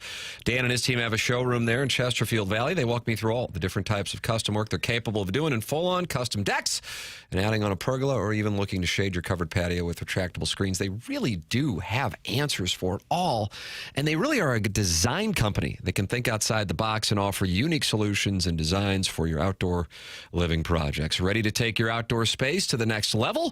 Dan and his team at Aesthetic Design and Build have you covered. Call them at 636-532-5008, or you can visit them online by going to aestheticdesignandbuild.com. That's aestheticdesignandbuild.com, or check out their showroom in Chesterfield Valley. It's aestheticdesignandbuild.com.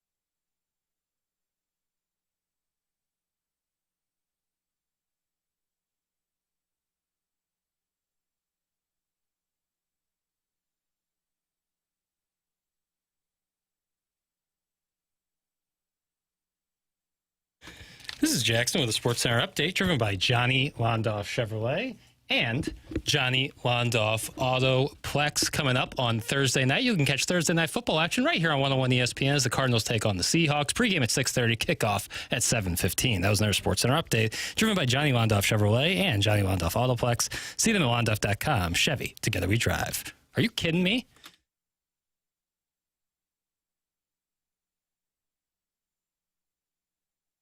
MA 101 ESPN, Tim McKernan, Doug Vaughn with you. We were just with John Mozeliak for the last 90 minutes in studio. Major recommendation on podcasting, that via the Schaefer Door Company podcast. And also you can take a look at it and go back and watch it. He was in studio. YouTube.com/TMASTL. Brad Thompson joining us in the Collier and Thompson phone lines. Morning, BT. Good morning, gentlemen. How are we doing today? We are wonderful. How are things with you? Oh, they are great. I'll be honest. I just hit one into the woods. It's going to be hard to find. But other than that, all good. Let it go. You got a lot of balls. You got a lot of balls in that bag. You know it. Doug, you've known me for a long time. I'm a big ball packing guy. Just drop one down, hit it. Clip it all off. I gather you're at Spyglass this morning? No, we are at TPC Harding Park. Oh, how do you do? Doug, did Colin Morikawa win there? I don't know. I don't. Wow, and he drove the green. Did he drive the green? Was that 15? I just don't. Brad, are you going to drive the green on 15, the reachable par 4? That was 2020, right? They had the big event, yeah. PGA. How's your ball striking, bro? You know what? Only on the second hole, not great. Not great so far, but it's going to get better. Okay. Who you out there with? It's going to be fine. I got Rick Horton, Brandon Allen, the assistant hitting coach, Packy Elkins, their assistant coach as well. So we're getting the whole group out here and hopefully scoring well here and then scoring well tonight. Oh, nice segue. That's a true broadcaster right there. 3.5 games back. I realize it's a mathematical miracle that they're staring down the barrel of, but by definition, 0.1%. Shocked the world. Adam Wainwright was with us in the 8 o'clock hour. He said, hey, if 2011 could happen, anything can happen. Well, you know what? That's the way that you have to think about it, isn't it? If you're one of these young guys, if you still got a chance, then you try to do everything that you can. And for these coaching staff and from a managerial standpoint, you're attacking every game like that too. You kind of have to right now. So I think it's a fun time. Obviously, they'd love to be in a different position than they are right now, but there is a chance. And as we've talked about the last couple of weeks, like regardless of how this shakes out for the team this year, you have so many young guys that are still fighting for spots. You have so many young guys that need to earn things. Like I feel like they've been given a lot of opportunity. Now, who's going to take some of these things? And only 5 games left in the regular season, but an exciting time nonetheless. And somehow they've kind of hung around with a number of their key veterans gone and hurt now. How have they done that? You know what? I feel like it's just the fact that they're digging in every single day. As you guys know from watching this every day, it's not the same reason you win all the time. Like recently, and I know that McGreevy gave some up last night. Starting pitching had been good, like the last 8 or 9. Hitting with runners in scoring position has been better as of late. Defensively, this is a good club, but they find different ways to win games, and that's kind of the exciting part, right? It is you don't know what you're going to get on a given day. Yes, you'd like an offense where you feel very confident about them consistently in general, but they fight, and that's one of the best hallmarks of this club is being able to battle things out. Brad Thompson, Doug, he is on the second hole at Harding Park in San Francisco, TPC Harding Park, and he is going to have a nice final 16 on his way back in. Cardinals and Giants tonight. Brad, we were with John Mozeliak, so we're way behind on breaks. He was in studio for an hour and a half. So that's awesome. It was a great conversation. We know you are tending to business out there, so glad to get you on. Go hit them long, go hit them straight, and we always appreciate the time, man. I'm going to go buy some more balls at the turn. I'll talk to you next week. Thanks, Brad. Sure. Brad Thompson with us here on TMA. Doug and I, along with the audience, will react to our conversation with John Mozeliak coming up next. TMA 101 ESPN.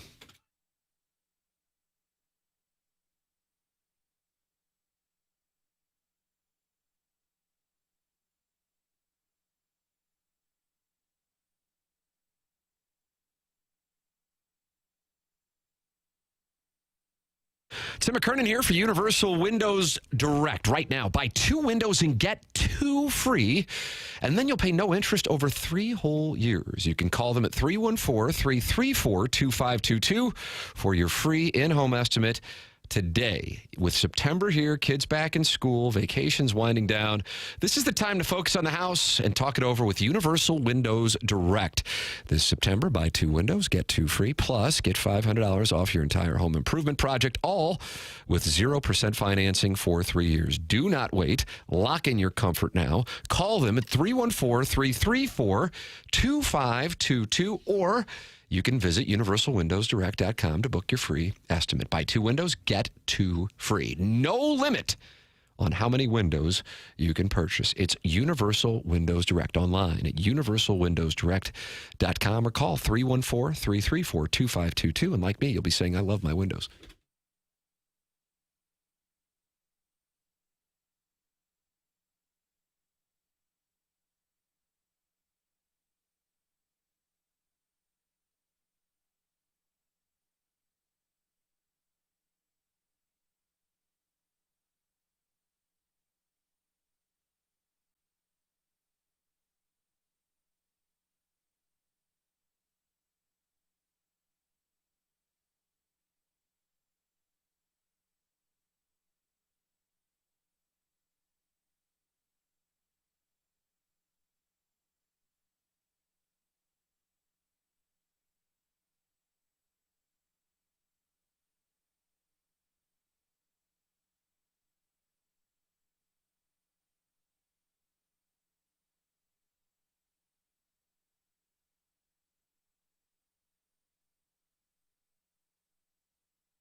Welcome back. Morning After 101 ESPN show presented to you by Brown and Crouppen. Tim McKernan, Doug Vaughn, Martin Kilcoyne bolts in the 10 o'clock hour, and Chairman Kurt slides into the dais. Jackson Burkett's on the ones and twos.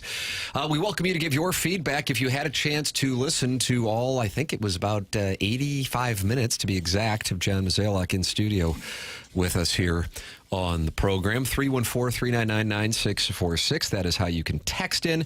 And then, of course, you are welcome to participate in the Michelob Ultra YouTube chat. If you want to go back and watch the interview, it's on YouTube at youtube.com/TMASTL. Doug, looking forward to discussing the interview with you as we have some time here to breathe. What stood out to you from the conversation?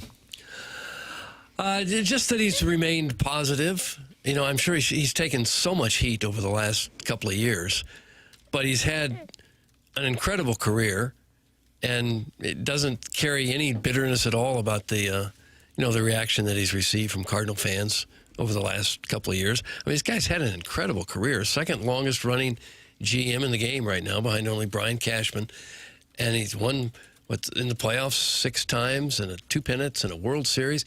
You don't stay in a job that long unless you are really good at what you do.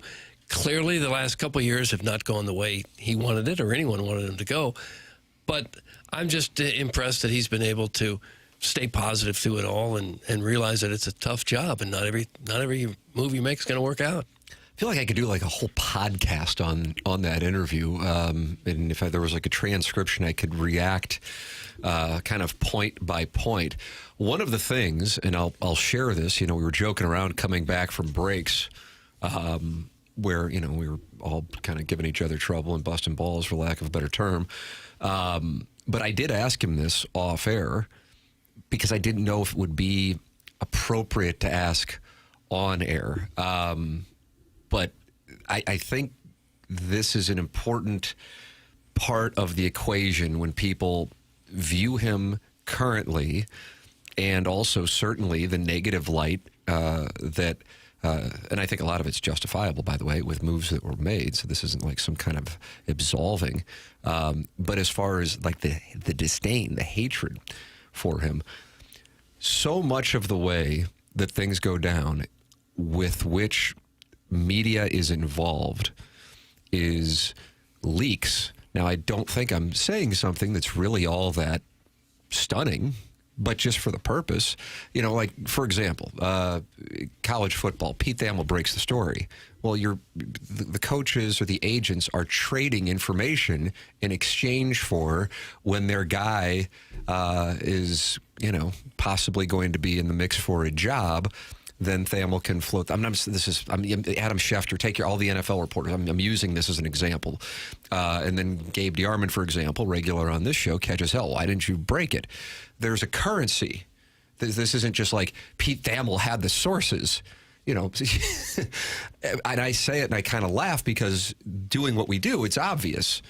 But I also recognize 99.9% of the population doesn't do this. And so the things that we know that are obvious are not necessarily obvious to the public. I say this as the backdrop for John Mozeliak could have shaped, without question, his image in St. Louis, his narrative of take your pick. I suppose one that would certainly be an obvious one would be Mike Schilt, Randy Arozarena, whatever other ones you want to go with, by having a person to go, okay, hey, I'm going to give this to you. And it will frame it. I mean, I certainly see it with the way like our show has been covered. But you recognize and you kind of go, okay, this is just the way that it works, and that's the cost of doing business. The John Hamm, Don Draper, that's what the money's for. So you deal with it. And I asked him that off air because I wanted to ask, but I wanted to see, because maybe he goes, I get it. He goes, the issue is then you get into, if you're trading information, then when do you turn the faucet off? And then once you turn the faucet off, then how's that person pissed at you? And then he goes, it's just a bad game to get into. And he goes, so that's why we just didn't do it. And we kept things in-house. Now, by keeping things in-house, which I personally think is the right way to do it for as much as you can, unless all parties are in agreement that things go outside, number one, it conveys that you have respect and also that you're doing business with good people, that they're not running around leaking things. Again, it's not absolute. But also that the priority was put on the organization and not necessarily worrying about what they were saying about you in take your pick of whatever media outlet. But he just didn't do that. And maybe people care about that. Maybe they don't. But I don't know if there has been, in the last decade, I suppose, and maybe I can go back to the beginning of the show in 2004, I don't know if there's been somebody who has been as universally disapproved of, not universally, had a higher disapproval rating, who is active in St. Louis sports, because Stan Kroenke would be the obvious one, than John Mozeliak and what he has had here the last few years. But as maybe if you were able to read between the lines on a few of the questions, because he was kind of shooting from the hip on some of the things. He said more today than ever before. Take your pick, the Schilt thing, Arozarena, and I said, what if he wouldn't have had a wireless signal in the Atlanta clubhouse? That was the reason. I mean, I realized they acted like that wasn't, and I get why they got to say it, but I mean, if Randy Arozarena is not live from, whatever the hell that ballpark was at the time, after the Cardinals beat the Braves, he was still a Cardinal. It's just, and he acknowledged that he screwed up. Said it was Tyler O'Neill, Randy Arozarena, and obviously we chose the wrong one. I mean, that he could have played a role in controlling the narrative, and he just chose not to do so. I can't speak to everybody else, but he just never, chased me down to bitch about stuff that we would say on the show. And that is not necessarily the way that people work. Like, if you say something negative, then I'm not coming on. And he said, I think this was off air too, he goes, well, you guys are in a spot where, the manager and the general manager are the ones who are going to get blamed because you need access to the players. And I said, yeah, this was off air. I said, I got to say respectfully, that isn't the game here with this show anyway, because we don't care. And I don't say it because we're above it. I say it, what are they going to come on? I know they're not going to say anything truthful, not because they're liars, but because they have a responsibility to not say what's really going on. That's the deal. And so, and maybe the things that I'm saying are obvious to a lot of people, but I want to say them because it's an important element of the equation of the perception of somebody who, as you just said, Doug, did have an incredible career. However, had he, for whatever reason, left following, let's say, 2015, which would have been a good run. I mean, you're talking about a good long run, almost a decade at that point.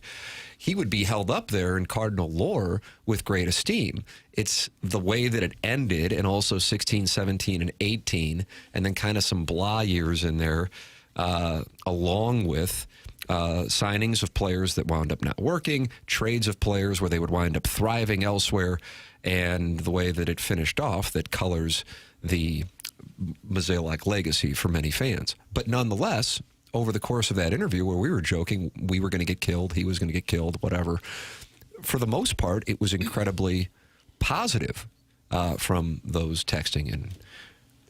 Yeah, much like the interview we did in spring training with Ollie. All of a sudden, people liked Ollie, at least our listeners.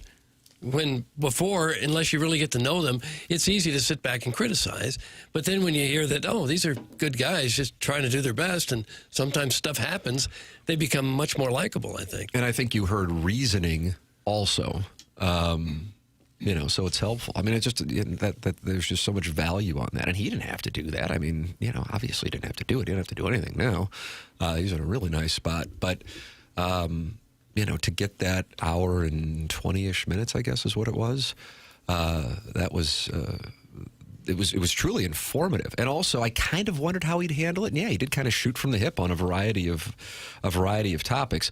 I'll read what people are sending in. I'm curious what people are sending in. 314-399-9646 and the Michelob Ultra YouTube chat, youtube.com/TMASTL. The reaction to our John Mozeliak conversation. If you missed it, go back and podcast it. Schaefer Door Company sponsor the podcast, or go back and watch it with him in studio on YouTube, youtube.com/TMASTL. Anything stand out to you? Was your mind changed on anything? Mind changed on him? Your thoughts, all of it's welcome. I'm just going to read as much as I can. Then we'll have the Design, Air, Heating, and Cooling email of the day, the morning after, at InsideSTL.com. That is coming your way as well. It's TMA 101 ESPN.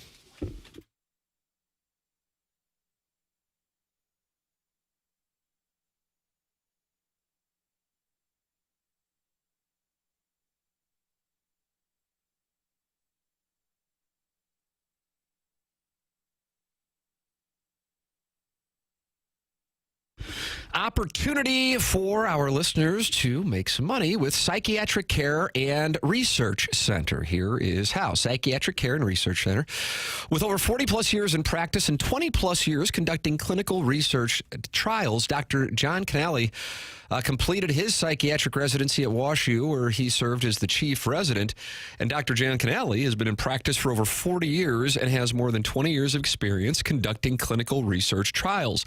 He is going to be conducting studies on anxiety disorder, depression, bipolar depression, and obsessive compulsive disorder. This is an opportunity for someone to receive compensation for your time and travel if you are interested in participating in the clinical trials. If you are interested, 2 different ways to sign up. You can call or you can visit the website. The number is 636-244-3593. That's 636-244-3593. Or go online at pcrc-stl.com. That's pcrc-stl.com.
Ah, Doug.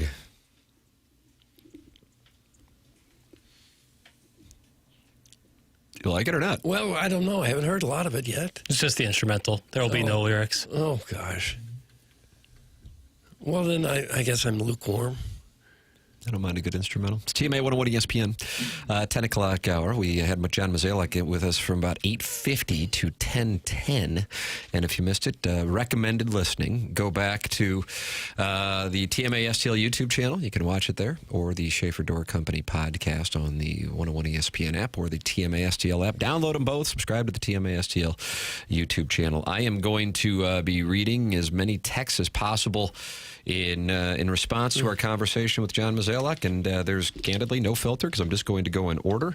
I've always thought Mo received the short end of the stick with fans. I think without question things have gotten stale, and some of the misevaluation that he and his front office group has led the team to where they are today. That being acknowledged, the quality of the man is undeniable. The service to the organization and the brand has exponentially grown since joining the organization, or org, for Doug. I don't say that. I hope he knows that fans appreciate what he did and the memories he created for us as fans, and is always able to find joy and peace in his next endeavor. That is from Jake.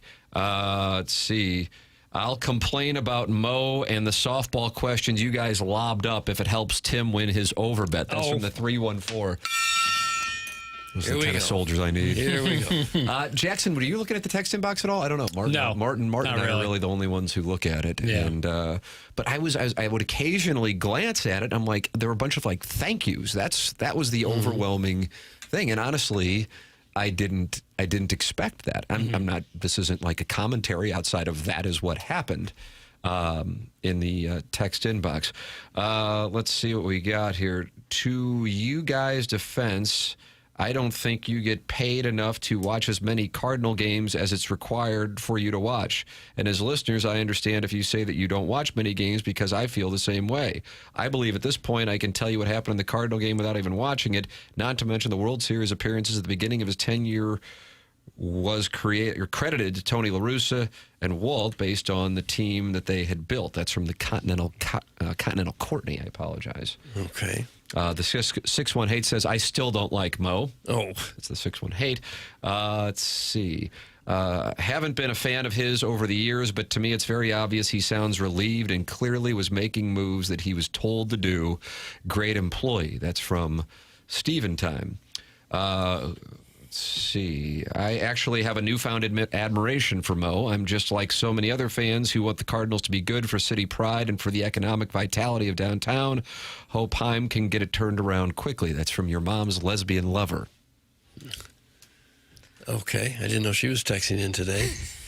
What about the Savannah Bananas? All those families weren't worried about downtown safety when they sold out multiple games at Busch. That's from the 314. That was one of the moments. That's why I would have to go back. And it's like going back and watching a college football game. You have to go back and go, yeah, that did happen. Oh, yeah, that play then led to that play or that move. When he brought up the safety and issues of downtown as one of the reasons for their struggles, I was surprised by that. I don't know if you were. The fact that he said it. Oh, no, I thought that's been an issue all along. Right, I get that. But the fact that the president of the baseball operations of the organization would say it is a lot on air. That surprised me, which is why I followed up with it and immediately presented, well, you got the Blues and you got City down the street. And then his counter to that was there is a difference. And then he said he'd like the schedule to be reduced to 154 games of, with baseball because it's every single night. So that is his counter to the observation that downtown is playing a role in their problems. And then I said, well, what about the Blues and City? And he said, well, we're every night. So for those who didn't hear it, but that's something that he volunteered. We didn't ask about that. He volunteered. And I suppose it might also be that there's so many baseball games played during the weekday. When the Blues are playing on a Saturday night or City's playing on a Saturday, people are much more likely to go on a Saturday than on a Tuesday night. Blues have plenty of weeknights games, though. But not near as many as the Cardinals. Right, but that was his point, that the volume is one of the playing every day core issues. Let's see what we got. Here we go. Completely wasted interview. Hubbard has ruined sports radio. That's from the 573. So not only us, but then the parent company has. We're taking down the entire industry. Yeah, I mean, it got to a point where I'm like, God, everything I want to ask about, the only thing that I didn't get a chance to go into, but I didn't know it was, I didn't know, I was under the impression he knew he was here for the entire 9 o'clock hour, and then maybe that wasn't, but it clearly wasn't like getting up. He stayed till 10:10. And there's just a feel to an interview, but I really wanted to get his impressions on the thing that's my passion project, which is baseball's postseason and it being diluted. I recall asking him for my podcast in 2018 about it, but at the time it wasn't what it is now. Right. And I was watching something that Bernie Miklasz was doing the other day, and he was talking about how, there's 6 postseason teams now, and they're going to go to 7 when they expand it for expansion. And I'm just going, what are we even doing? And just make it a 16-game season, I guess. What are we even doing with all these? Let's see what else we got. Thank you, Mo. That's from Tommy Tugun. Mo had a job to do, and he's not the one who, I guess they're saying that he fell on the sword. I like Mo's look evolved over the years. His tan and beard are hot. Doug, that's from Eric in the Central West End. Stop it, Eric. Stop it. His tan and beard are hot. Is that how we judge general managers now? Is that wrong? I think it's wrong. I think it is. Katie, 6 p.m., pepperoni pizza on me, bow tie. That's Stephen Wildwood trying to set up a farewell dinner. Okay. I haven't had Katie's pizza, but I've heard it's good. Papers? I'm a fan. Yeah, I really like their pasta. Now, why did you say it like that? Pasta? Yeah. I don't know. Okay. My little flourish. All right. I have been convinced for some time that if Mo talked differently, his approval rating would climb by at least 30%. That's from the 314. Jackson, you're making a face. I mean, maybe not that number, but I'm sure some people, maybe even subconsciously, are opposed to some of the things he might say because of the way he says it. Not only his voice, but some of the words and the verbiage he chooses. Arbitrage. There was using it as, he says he used the word proxy a lot in our interview with him. And I think in his world, he uses it all the time, doesn't think twice about it. But to some other people, it'd be like, what are you talking about, man? Like, why are you talking like this when you're talking about a baseball team? Let's see. Jackson, top 5 best-looking GMs. Mo is number 1. That's from Ladue Lawn Boy. Doug, this is... Here we go. I knew it would take a bad turn. Chaim Bloom's a handsome man. Billy Bean. You're really going to do this now, aren't you? I'm just the person asked nicely. I believe Mo gets more blame than he should have recently. I'm sure he'd be a great GM if he had unlimited money to play with in L.A. or New York. Kind of wish he'd gone out swinging and let the fans know the truth that his hands were tied because of ownership's lack of spending. That's from Ian LaPerriere. Yeah, that wouldn't be... That's just not his makeup, as you probably got a sense. But, I mean, did you see the facial reaction? I don't know if you saw it. You can go back on YouTube when the Ozuna trade was brought up. Mm-hmm. He knew he was on YouTube, so I'm not talking out of school here. Wanted that one back, the transparency on the Arozarena thing. I think you might have gotten more than you've ever gotten before, even though you didn't necessarily get a lot from him on the Mike Schilt situation. Anything else? I thought the comments about downtown that he volunteered, that stood out to me. Anything, boys, that I'm Nurse, Nancy, Chasey Lane? Those were the high points. I've seen the counter-argument to the fact that they play too many games, they play every night. Well, they were doing that when they were drawing 3 million fans, too. It's always been a thing in baseball.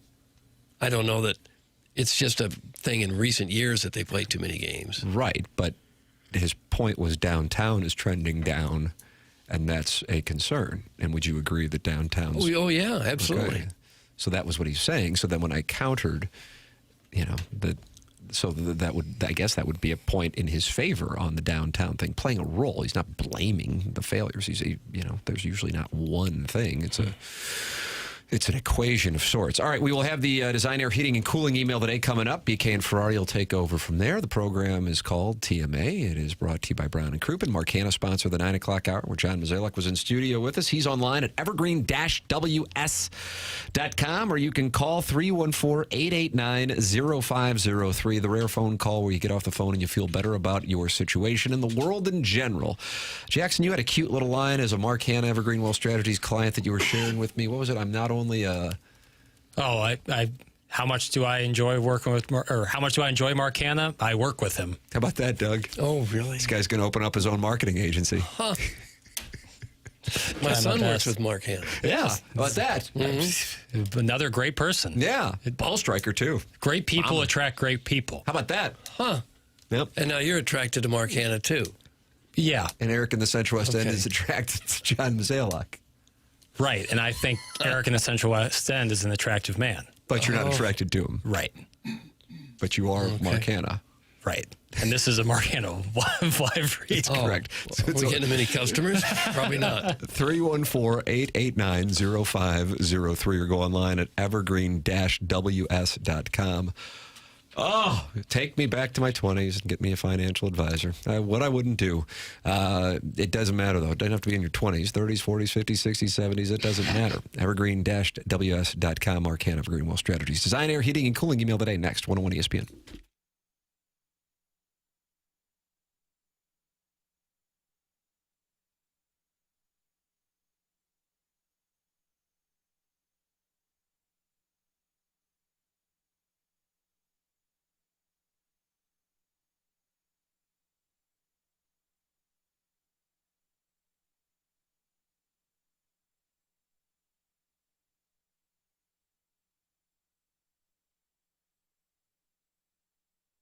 Hey folks, it's Jackson here to talk to you about Lee's Famous Recipe Chicken. And in honor of National Chicken Month, guests who visit Lee's 3 times throughout September will receive $5 off their next order of $15 or more. This offer runs through the end of September, so get in there, and it's at participating locations. Guests must be a part of Lee's Rewards to participate, but it's super easy to join. It's available anywhere you get your apps, and you sign up and you start earning right away.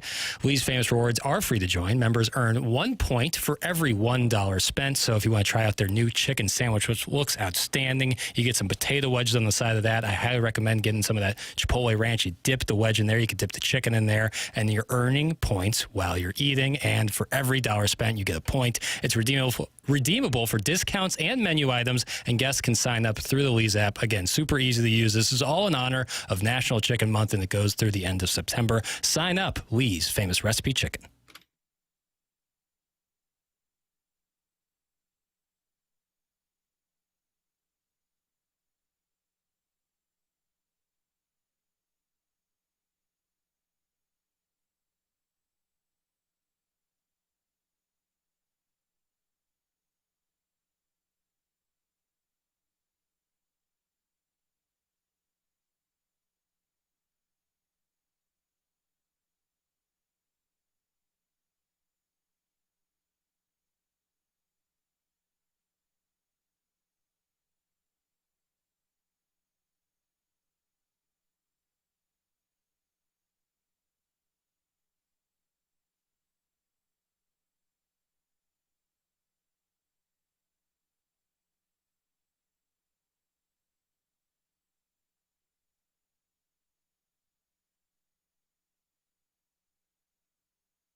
This is Jackson with a SportsCenter update driven by Johnny Londoff Chevrolet and Johnny Londoff Autoplex. Cardinals Giants this evening, 8:45 p.m. first pitch with Andre Puente on the mound for the Cardinals. That was another SportsCenter update driven by Johnny Londoff Chevrolet and Johnny Londoff Autoplex. See them at londoff.com. Chevy, together we drive. Are you kidding me?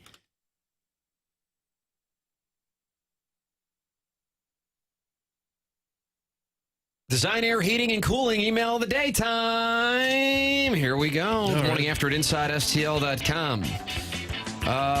Silence is power. That's from Midge. That's it, huh? Midge. Silence is power.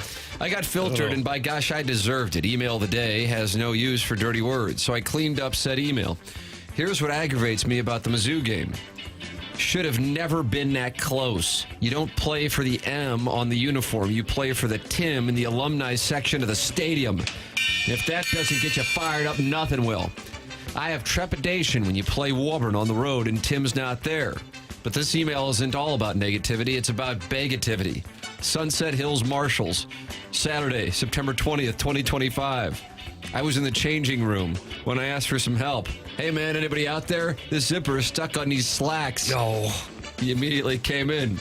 That's why I wear khakis 24/7.